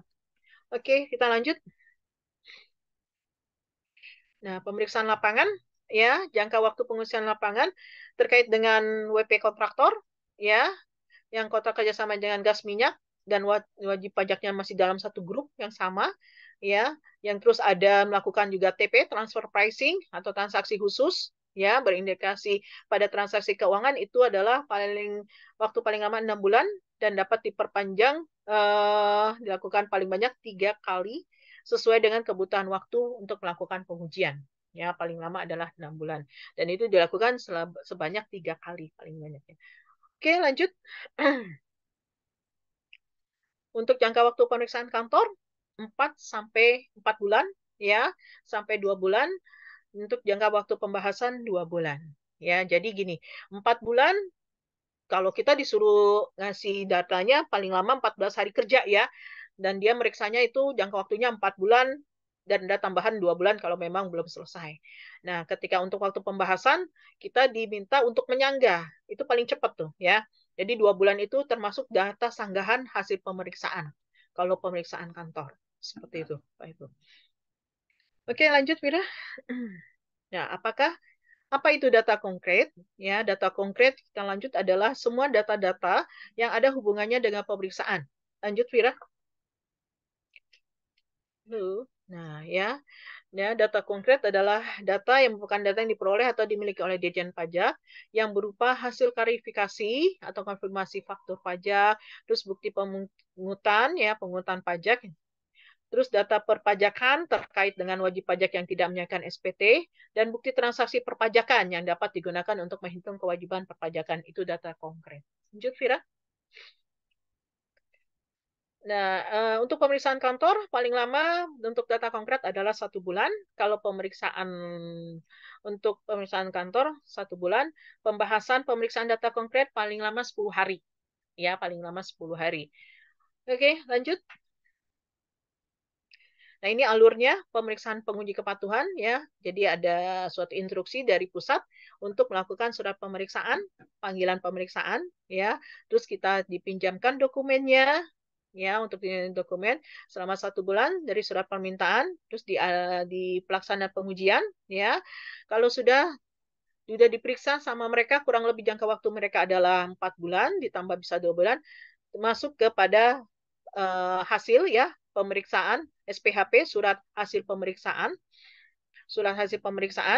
Kalau kita setuju kita masuk ke pembahasan akhir pemeriksaan. Kita tanda tangani, ya kalau kita setuju dengan hasil pemeriksaan, kita tanda tangani, dan langsung dari laporan hasil pemeriksaan, ya disertai nota penghitungan SKP, terbitlah maka langsung SKP. Ya, kalau sudah kita pembahasan, kita bahas nih, apa aja sih yang kurang dari hasil pemeriksaan? Oh, kita ternyata kurang ini. Ya, kita mencoba di sini adalah eh, di pembahasan akhir, boleh kita menyanggah kalau kita tidak menyetujui, dan boleh kan kalau kita menyetujui langsung laporan hasil, oke ACC keluar SKP. Tapi kalau kita menyanggah masih ada jangka waktu 2 bulan untuk pembahasan tersebut. Oke, lanjut, Vira. Oke, lanjut. Nah, penyelesaian pemeriksaan, ya. Penyelesaian pemeriksaan atau baik pemeriksaan lapangan maupun kantor untuk menguji kepatuhan, ya, diselesaikan dengan cara menghentikan pemeriksaan dengan cara membuat LHP, laporan hasil pemeriksaan sumir, ya, atau membuat LHP sebagai dasar penerimaan SKP, ya, atau STP, surat tagihan pajak, sesuai dengan ketentuan peraturan perundangan perpajakan. Oke, lanjut, Kira. Oke. Apa kriteria pemeriksaan? Tujuan lain? Selanjutnya, ini kriterianya ya, pemberian NPWP secara jabatan, penghapusan NPWP, pengukuhan PKP, ya, pencabutan, ya, terus pencabutan pengukuhan, ya, terus WP mengajukan keberatan, pencocokan data, penentuan wajib pajak lokasi di terpencil, pemeriksaan dalam rangka penagihan, penentuan produksi di suatu tempat atau memperpanjang jangka waktu kompensasi, dan memenuhi permintaan informasi. Seperti itu. Langsung skip, Mira. Oke, jenis pemeriksaan tujuan lain, eh, pemeriksaan lapangan dan pemeriksaan kantor. Ya, sama. Jangka waktunya sama. Kalau lapangan 6 ditambah 2 bulan, pembahasannya 2 bulan, kantor juga sama. Ya, untuk jangka waktunya. Kalau untuk pemeriksaan kantor, pemeriksaannya 4. Oke, pemeriksaan lain tujuan lain untuk lapangan 4 bulan. Ya, pemeriksaan kantornya 14 hari. Itu lebih cepat ya kalau tujuan lain. Oke, kita lanjut. Bagaimana kalau WP menolak pemeriksaan? Oke, lanjut. Pemeriksaan, ya, pemeriksa pajak berdasarkan hasil pemeriksaan, penetapan secara jabatan bisa mengusulkan pemeriksaan bukti permulaan. Ya, penolakan yaitu dengan membuat pernyataan penolakan pemeriksaan, terus berita acara penolakan, ya, udah ada formatnya, kita tinggal tanda tangan atau kita kalau memang kita suruh buat sendiri juga ada. Ya, kebanyakan mereka sudah mempersiapkan formatnya dari pihak pemeriksaan. Terus berita acara tidak dipenuhinya panggilan pemeriksaan. Terus surat penolakan membantu kelancaran pemeriksaan, dan atau pemeriksaan atau berita acara penolakan membantu kelancaran pemeriksaan. Ya, penolakan pemeriksaan kebanyakan kita sendiri mengajukan surat penolakan pemeriksaan. Ya, oke lanjut, Vira. Apa yang masuk dalam pemeriksaan bukti permulaan? Oke, lanjut. Terus skip, ya. Pemeriksaan bukti permulaan adalah pemeriksaan yang dilakukan untuk mendapatkan bukti permulaan tentang adanya dugaan telah terjadi tindak pidana di bidang perpajakan. Ya, ini bukti permulaan. Oke, lanjut. Kalau bukti permulaan yaitu keadaan, ya bukti-buktinya keadaan, perbuatan atau bukti berupa keterangan, keterangan tulisan dan benda yang dapat menunjukkan bukti adanya dugaan kuat bahwa sedang atau telah terjadi suatu tindak pidana di bidang perpajakan yang dilakukan oleh siapa saja yang dapat menimbulkan kerugian pada pendapatan negara. Ya. Bukti permulaan dapat dilakukan secara terbuka dan tertutup. Kalau terbuka, dilakukan dengan memberitahukan secara tertulis pemeriksaan bukti permulaan kepada orang pribadi atau badan yang dilakukan pemeriksaan bukti permulaan. Yang kalau tertutup dilakukan tanpa pemberitahuan ya tentang adanya pemeriksaan bukti permulaan kepada orang pribadi atau badan yang dilakukan pemeriksaan bukti permulaan. Seperti itu aja. Jadi ada tertutup dan terbuka. Terbuka dikasih tahu dulu, kalau tertutup tidak ada pemberitahuan sama sekali. Oke, lanjut. Nah, usulan, kalau usulan pemeriksa untuk menguji kepatuhan pemenuhan kewajiban perpajakan dapat diusulkan pemeriksa. Ya, bukti permulaan secara terbuka apabila pada saat pelaksanaan pemeriksaan ditemukan adanya indikasi tindak pidana di bidang perpajakan. Ya, wajib pajak menolak untuk melakukan pemeriksaan serta wajib pajak tersebut tidak dilakukan penghitungan penghasilan kena pajak secara jabatan. Ya, usulan. Oke, kita lanjut. Skip dulu penangguhan pemeriksaan secara terbuka. Skip bisa di ini karena yang saya di bagian terakhir aja. SKP, oke, SKP surat ketetapan pajak, ya, dan STP surat tagihan pajak. Ini adalah surat semua yang setelah pemeriksaan yang terbit, ya. SKP PKB surat ketetapan pajak kurang bayar, SKP KBT surat ketetapan pajak kurang bayar tambahan, SKPN surat ketetapan pajak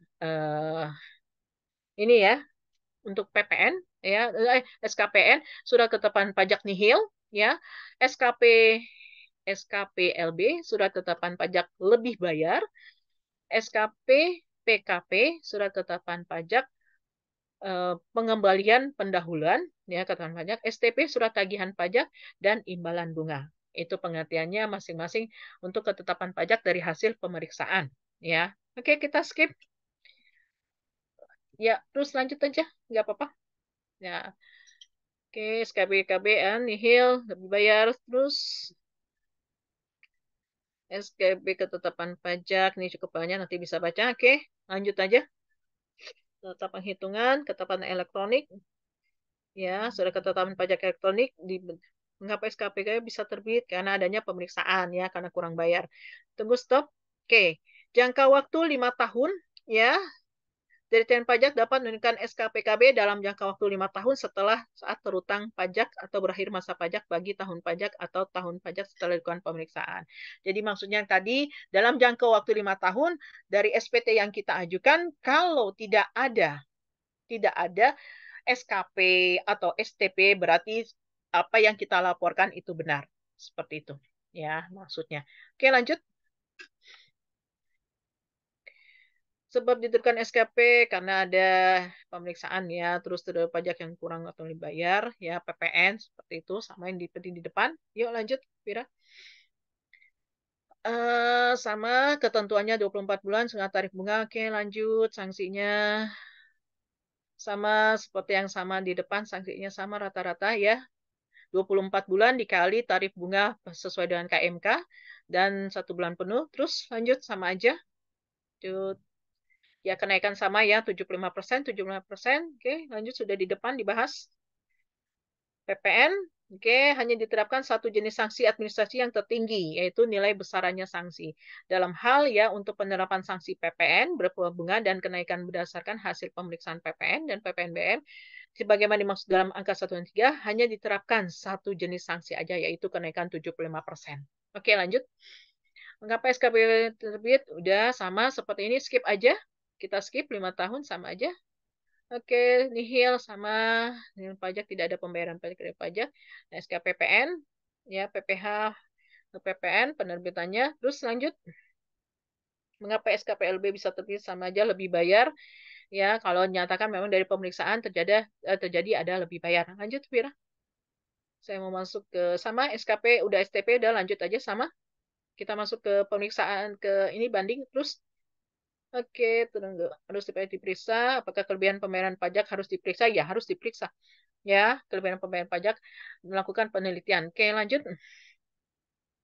Oke, free. Terus pendahuluan sama, sudah diperiksa. Ini sama seperti hal di depan pemeriksaan.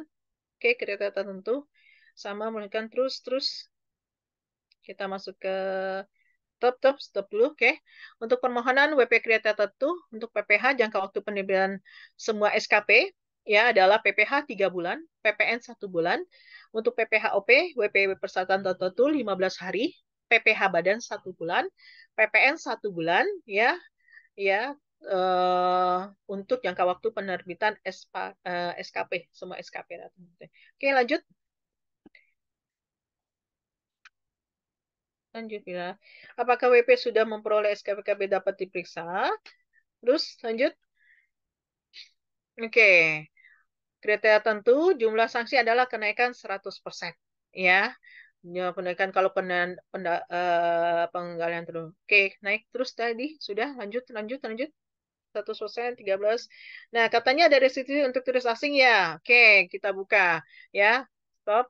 Orang pribadi yang bukan subjek pajak dalam negeri yang melakukan pembelian BKP di dalam daerah pabean yang tidak dikonsumsi di daerah pabean dapat dilakukan pengembalian PPN yang telah dibayar, ya. Orang pribadi yang bukan subjek pajak dalam negeri, ya. Berarti bukan subjek pajak, bukan subjek, bukan kita, ya. Ini bukan subjek pajak dalam negeri, berarti orang asing melakukan BKP di dalam daerah pabean yang kena PPN, ya, eh, dapat melakukan pengembalian PPN yang telah dibayar. Ya, oke, lanjut. Kenapa STP terbit? Oke, lanjut, Ira. Karena ada sanksi benda, bunga, dan administrasi bunga, ya, denda. Oke, lanjut. Oke, terus saja. Bisa dilakukan 1 bulan, oke, 5 tahun, sama seperti ini. Lanjut. Kecuali STP sanksi bunga. Oke, lanjut aja untuk STP. Ya. Surat tagihan pajak elektronik sama seperti yang di depan. Kita skip. SKP, SKP kirim, ya. Biasanya proses langsung dikirim ke pos, tapi kalau tidak dikirim biasanya nggak nyampe, atau udah teguran aja, ya. Jadi kita lebih baik sering-sering ngomong sama AR. Kalau terjadi emang kalau kita deket sama AR, kita tanya, kita ada surat pajaknya. Kalau enggak, ya udah diamin aja seperti itu. Oke, kita lanjut. SKP atau STP dapat ditemukan atas tahun pajak sebelum NPWP terbit. Oke, kita buka. Tidak. Nah, untuk penerbitan SKP, ya, dapat menerbitkan, Ditjen Pajak dapat menerbitkan SKP atau STP untuk masa pajak, tahun pajak, bagian tahun pajak sebelum WP diberikan atau diterbitkan NPWP atau dikukuhkan sebagai PKP. Ya, jadi mereka tuh mengambil SKP dan STP bisa ini, ya, karena mereka mengambil bilang berlaku surut 5 tahun ke belakang. Ya, berlaku surutnya itu yang mereka sebagai andalan untuk pengenaan STP. Oke, lanjut. 5 tahun berarti, lanjut. Sudah. Oke. Terus, bagaimana jika DJP untuk proses terlambat memproses restitusi pajak? Oke, terus lanjut. Kalau memproses restitusi pajak, kalau terlambat dari yang sudah dipertentukan, maka dianggap restitusi pajak kita diterima. Ya, permohonan kita diterima. Kalau memang dari pihak perpajakan telat menyampaikan permohonan SKP-nya. Oke, lanjut. Oke, terima bunga, imbalan bunga yang diterima didapat bunga juga. Terus, oke, kita lanjut ke bantuan tarif bunga sama aja. Nah, penagihan pajak, ya. Sini ada penagihan pajak, ada penanggung pajak, ada objek penagih pajak, ada alur jadwal penagih pajak, penagihan seketika sekaligus daluarsa penagihan, dan sanksi dalam penagihan. Ya, pengertian penagihan pajak. Kita lanjut. Oke, Wira. Nah, ini penagihan pajak dilakukan, ya, adalah serangkaian tindakan agar penanggung pajak melunasi utang pajak dan biaya penagihan pajak dengan menegur, memperingatkan, melaksanakan penagihan seketika, sekaligus memberitahukan surat pasrah, ya, mengusulkan pencegahan, pelaksanaan penyitaan, melaksanakan penyanderaan dan penjualan barang yang disita. Seperti itu. Oke, jurusita pajak, ya, adalah pelaksana tindakan penagihan pajak yang meliputi penagihan seketika, sekaligus pemberitahuan surat paksa, penyitaan, penyanderaan. Ya, jurusita pajak diangkat oleh pejabat pajak, ya, dari Menteri Keuangan, Kementerian Keuangan untuk menagih pajak pusat maupun daerah untuk penagihan pajak kalau daerah kepala daerahnya. Oke, lanjut. Ya, penanggung pajak siapa sih? Adalah orang pribadi atau badan yang bertanggung jawab atas pembayaran pajak, ya, termasuk wakil yang menjalankan hak memenuhi kewajiban pajak sesuai dengan ketentuan peraturan perundangan. Ya, pelaksana tindakan penagihan pajak terhadap penanggung pajak, wajib pajak badan dilakukan terhadap satu, wajib pajak badan bersangkutan yang bertanggung jawab atas seluruh utang pajak dan biaya penagihan pajak dan pengurusan wajib pajak badan. Ya, oke, lanjut. Bisa coba di skip dulu untuk yang pengadilan pajak. Coba dilihat, Vira. Oke, saya skip pelelangan ini, pemblokiran terus langsung. Eh, coba dilihat dulu yang bagian ini karena terlalu materi ini terlalu banyak banget ya untuk KUP. Kalau di ini ada yang bagian pengadilan pajak. upaya hukum DJP, pemberatan kepentingan penghapuskan dan pembatalan sama seperti di atas. Ini sama aja nih, hanya diulang-ulang aja sepertinya materinya. Intinya sama. Penagihan nih, penagihan lagi ikutan. Terus ya, penagih. Nah, oke, pengadilan ya. Apakah perusahaan pengadilan pajak dapat diganggu gugat? Mulai dari pengadilan tadi. Pengadilan pajak mulai dari mana? Putusan pengadilan pengadilan pajak, bagaimana banding ditolak? Di atas ya. Coba tuh, iya yang situ. Oke, ini apa? Hukum upaya hukum di luar DJP. Oke, oke, jadi kita mulai coba lihat lagi. Sepertinya di slide berapa ya? Oke, upaya hukum. Nah, ini kan ada orang hukum di sini ya, Pak Rif. Tadi Pak Rifan ya. Untuk penagih, mungkin ini bukan materi. Oh, penagihan pajak lagi. Oke, banding. Oke, oke, oke. Coba ke slide-nya. Oke, saya tadi ada pengadilan pajak. Mana ya? Pasti pengadilan. Nah, sini. Oke. Untuk ketentuan umum perpajakan dan tata cara perpajakan, ya. Oke, di sini tindak pidana perpajakan dan penyidikan. Karena ada pengacara di sini ya, tentang pidana pasti urusannya kepada pidana eh, kurungan, ya. Ingat ya Pak Not ya, hakim pajak, jaksa pajak itu adalah bukan orang hukum, tapi mereka adalah kalangan dari pejabat perpajakan yang pensiun. Ya, jadi ketika Bapak sebagai kuasa hukum pajak sebenarnya orang yang bisa mempunyai brevet ya Pak ya. Brevet di sini beratnya yang sudah mempunyai sertifikat brevet bisa menjadi kuasa hukum pajak. Ya, jadi ketika kita mewakili klien kita, jadi tidak mesti BKP ya. BKP itu posisinya beda. Mereka sebagai konsultan pajak. Nama mereka sudah ada di dalam Kementerian Keuangan sebagai konsultan pajak ya. Konsultan pajak itu apa sih? Perpanjangan dari tangan AR sebenarnya Bapak Ibu. Ya, cuman dia bersifat independen, pihak luar, bukan orang pajak seperti itu. Ya, jadi ketika kita di pengadilan pajak mewakili klien kita, walaupun kita bukan orang hukum, ya, tapi tetap konteks kita adalah saat kita mendampingi. Ya, saya tidak membahas ini, nanti Bapak Ibu bisa baca. Saya hanya sharing aja ilmu dari yang di lapangan.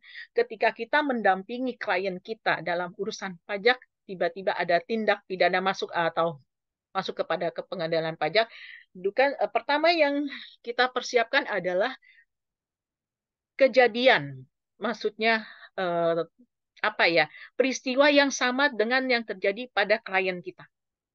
Jadi kejadian yang terdahulu kita pelajari hukum-hukum dan ketetapannya itu apa aja seperti itu ya. Berbeda dengan kalau misalnya kita kan kalau kita mendampingi hukum pidana secara perdata pasti kan kita ambil kitab-kitab hukum ya, Pak Rifain ya. Tapi kalau di perpajakan di hukum di pidana di pengadilan pajak yang kita persiapkan adalah ketetapan-ketetapan dari peristiwa sebelumnya tentang yang hampir sama. Misalnya kita ada kelebihan bayar ya, tapi ternyata kita harus kurang bayar dan kita menolak seperti itu.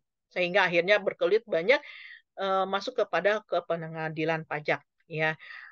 Kenapa saya bilang dasar hukumnya untuk mendampingi klien kita kepada peristiwa perpajakan hukum sebelumnya, karena di situ sebagai dasar hukumnya kuat ya. Sebelumnya seperti apa sih yang mereka gunakan dasar hukum perpajakan di Indonesia kan belum terlalu banyak kitabnya. Ya, beda memang kalau secara hukum pidana dan perdata ya dalam orang hukum. Tapi kalau dalam perpajakan lebih baik, lebih saya sarankan kepada peristiwa sebelumnya lampau yang hampir sama dengan yang kita dampingi klien kita. Seperti itu ya Bapak Ibu. Jadi ketika kita mau fight, kita mau apa? Kita mau apa? Mendampingi klien dan itu sebenarnya data kita benar, kita berdasarkan kepada peristiwa masa lampau ya untuk mencari apa kira-kira nih peristiwa masa lampau yang membuat kejadian tersebut sama dan bisa menang seperti itu ya. Jadi kalau berbeda dengan kalau misalnya dengan hukum pidana dan perdata memang hukum ya bukan hukum perpajakan ya. Karena konteksnya Bapak Ibu ingat hakim pajak jaksa pajak adalah mereka para pejabat di perpajakan yang bukan mempunyai background sebagai background hukum, ya background sebagai orang hukum, tapi mereka mempunyai memang backgroundnya mengerti tentang KUP-nya, kitab-kitab perpajakan. Kitab perpajakan Indonesia belum berubah, ya. Yang berubah itu hanya peraturan pelaksananya aja. Undang-undang KUP-nya belum terlalu banyak perubahan, ya. Sehingga kemungkinan kita bisa mengambil suatu contoh dari kejadian-kejadian dalam pengadilan pajak sebelumnya, gitu. Seperti itu, Bapak Ibu. Oke, masih 15 menit lagi. Saya mau buka sesi tanya jawab aja, Mbak Fira. Iya, siap Ibu. Oh, sebentar, Pira stop share ya, berarti ya. Oke. Ya, teman-teman, karena masih ada waktu 14 menit, kita gunakan untuk sesi tanya jawab. Mungkin dari penjelasan materi yang tadi, teman-teman ada yang belum paham, silahkan ditanyakan ke Bu Uis. Sambil menunggu dibantu untuk on kamera semua ya, karena saya mau lihat untuk absensinya. Teman-teman ada yang bisa on kamera? Silahkan. Izin Bu. Ya, Oke. Ya, silakan Pak. ya baik.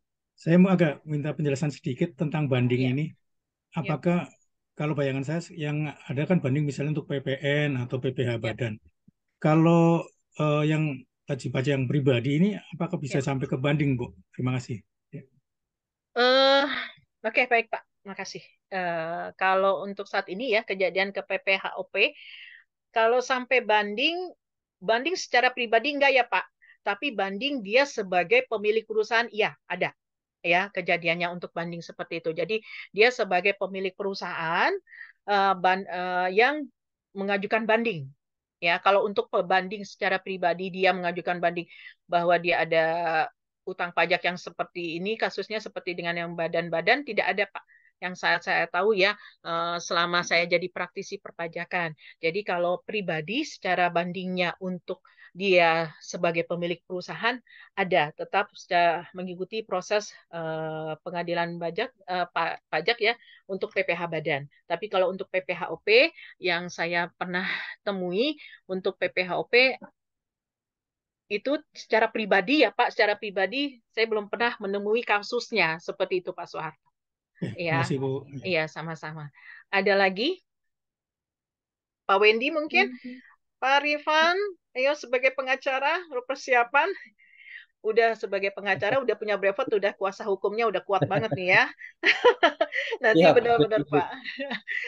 Harus Terima ilmu kasih. PPHOP-nya, badannya Pak, ketika kita mendampingi klien, Bapak harus betul-betul ngerti ya Pak. Harus ngerti. Ini Iya, KUP. Kalau KUP berdasarkan kita hanya teoritikal dari penjelasan undang-undang KUP itu sendiri. Nah, ini terlalu banyak ya, makanya saya skip. Sebenarnya waktunya kurang. Saya bilang ini bahannya banyak banget, tapi nanti Bapak Ibu bisa baca aja ya. Langsung saya ke prakteknya aja deh. Saya mau untuk discuss seperti itu. baik, Bu, baik. Ya, oke. Mbak Ya, Vita, mungkin jadi mungkin teman-teman kalau misalkan ada pertanyaan, boleh ya Bu nanti Pira share nomor Ibu Uis di grup. eh di grup Melijan aja deh ya, karena saya terlalu banyak Oke, grup nih. siap. Ya, karena saya terlalu banyak grup pajak soalnya. Oke, Mungkin siap, apa? siap. Pak Wendy, Pak Stefan, Pak Budi, Mbak Vita, mungkin untuk yang perusahaan ada yang mau ditanyakan? Saya demen kalau misalnya kita discuss kepada orang-orang perusahaan ya, karena banyak masalah di perusahaan ya, untuk terutama perpajakan. Kalau kita nggak punya senjata untuk melawan orang-orang pajak itu pasti iya deh menang aja, menang-menang aja, deh, pokoknya terima denda aja kita. Ya, seperti itu. Ada yang mau ditanyakan nggak nih, Pak Stephen mungkin? Bu, saya Ya, mau ini tanya, Bu, kalau ya, misalnya tadi Kak kita membicarakan sanksi atau denda yang diberikan, ya Bu ya. ya. Bisa nggak Bu, kalau kita sebagai wajib pajak itu kita Mm-mm. meminta keringanan Mm-mm. untuk pembayaran dendanya atau sanksi yang dikenakan dari kantor pajaknya? Oke. Sanksi keringanan pemerintah waktu itu ada 2 kali ya. teks polisi ya, apa 2 kali mengadakan itu sanksi keringanan ya. Tapi kalau misalnya secara pribadi udah tidak ada event seperti itu ya Pak, kita minta sanksi keringanan untuk bunga atau denda pajak itu bisa Pak diajukan.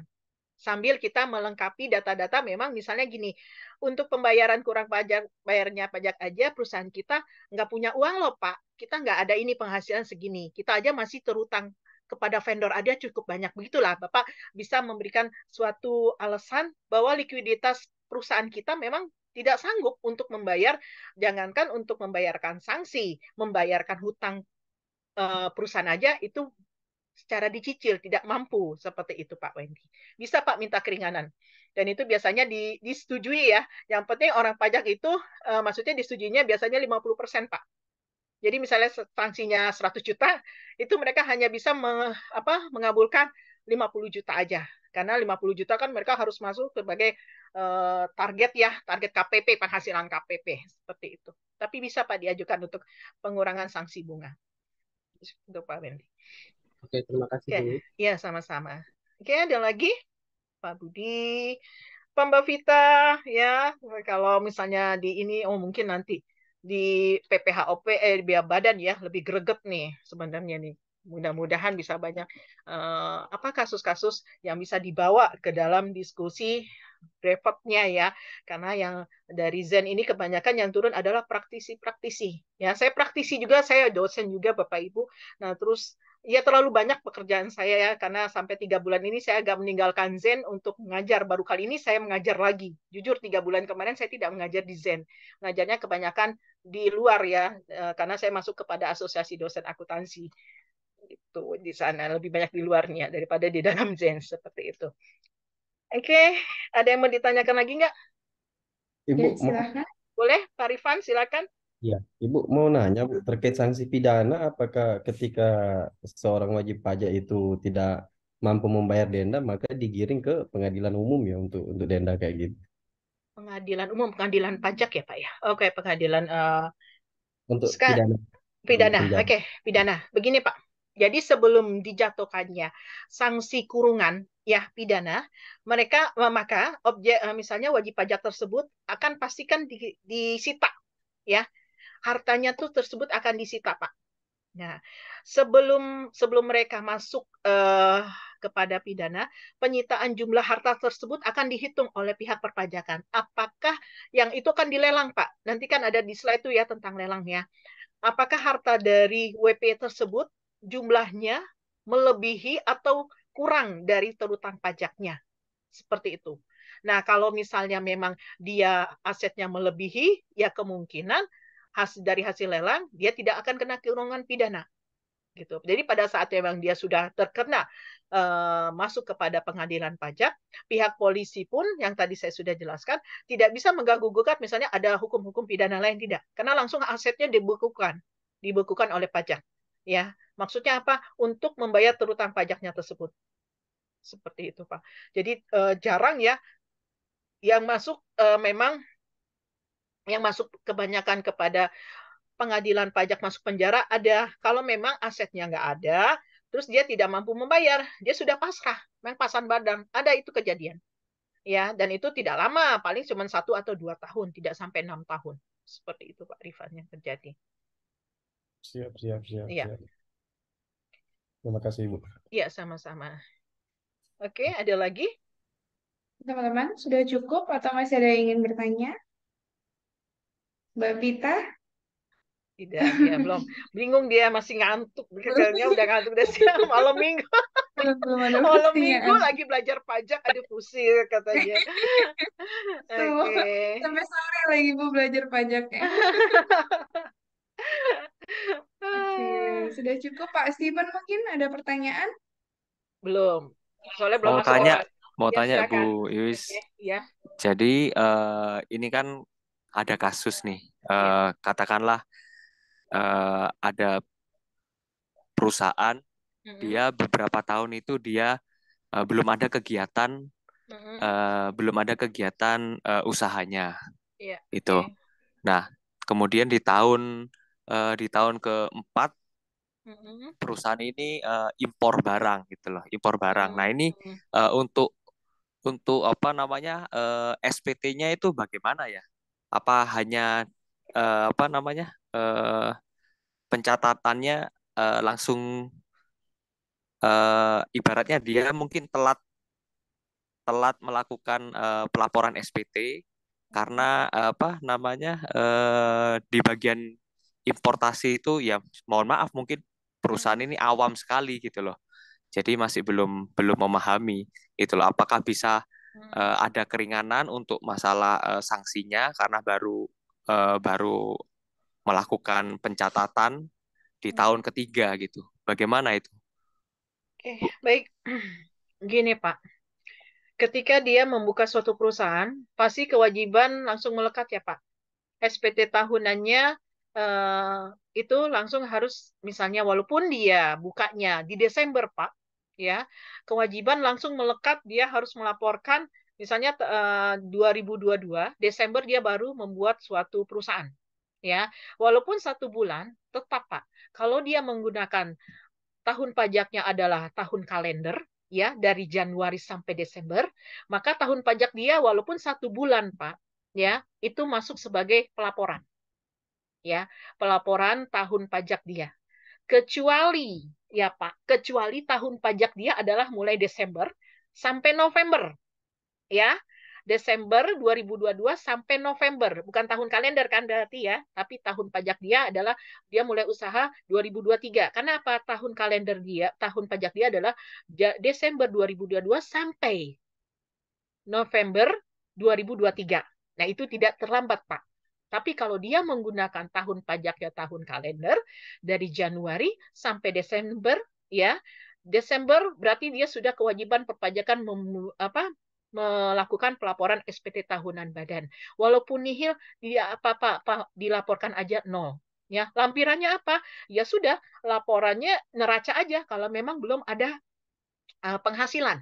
Ya, kalau adanya penghasilan kan berarti kan kita melaporkan adanya laba rugi. Ya, tapi kalau dia tidak ada penghasilan sama sekali, cukup neraca aja yang menerangkan dia punya harta, dia punya aset, dia punya kewajiban. Itu ya, kewajiban itu tidak mesti hutang ya. Jadi posisi kewajiban adalah modal. Jadi misalnya dari kas dia besar, kas dia banknya berapa, terus asetnya berapa, otomatis equalnya kewajibannya di posisi kewajiban atau liabilitiesnya kan modal, ya kan? Misalnya modalnya kan 100 juta nih, ya kan? Modal 100 juta itu dibeliin apa aja sih? Oh, ada kas di bank 20 juta, terus aset 80 juta. Udah, itu aja yang dilaporkan selama 3 tahun, Pak. Kalau memang tidak ada transaksi apapun. Nah, ketika ada transaksi import, Bapak mengimpor barang perusahaan tersebut, berarti ada suatu permintaan PO untuk menjual, kan? Iya kan? Nggak mungkin dong kita import barang, terus barangnya kita import diamin aja. Kan tidak mungkin, logikanya pasti ketika ada kita beli barang, berarti ada permintaan, penjualan barang tersebut. Nah, itu kita sudah siapkan. Penjualannya berapa? Seperti itu, Pak. Nah, ini prosesnya pencatatannya itu aja dulu. Kalau selama tidak ada biaya-biaya yang banyak untuk keluar, kecuali ada biaya yang melekat. Ya, melekat kepada proses impor tersebut, seperti apa PPh pasal 22-nya, terus apa bea cukainya. Nah, itu melekat kan, berarti termasuk ada biaya-biaya untuk impor. Seperti itu, Pak. Ada lagi, Pak Steven? Oke, ya. Oke, baik. Mbak, Mbak Fira, silakan saya Iya, kembalikan. Tinggal 1 menit lagi. iya Sorry. betul. Mungkin teman-teman sudah banyak yang bertanya juga. Mudah-mudahan sih sudah paham dan sudah materinya sudah kami bagikan juga via email. Tapi jika lebih lanjut ada pertanyaan lagi, boleh hubungi admin. Mungkin nanti akan kami bantu untuk teruskan ke Bu Uis. Gitu. Jadi teman-teman, mungkin sudah cukup karena waktunya sudah jam 15 tepat. Pira tutup dulu untuk Zoom-nya. Baik Bapak Ibu sekalian, peserta pelatihan Brevet AB, materi KUPAB hari ini sudah selesai. Namun sebelumnya kita akan melakukan sesi dokumentasi terlebih dahulu dan para peserta diminta untuk menyalakan kamera dan mikrofon. Teman-teman sudah menyalakan kamera semua kecuali Kak Muhammad Bagus, mungkin tidak bisa. Pose di kamera ya, saya akan screenshot. Dihitung 1, 2, 3. Oke, tunggu sebentar. Oke. Saya akan share.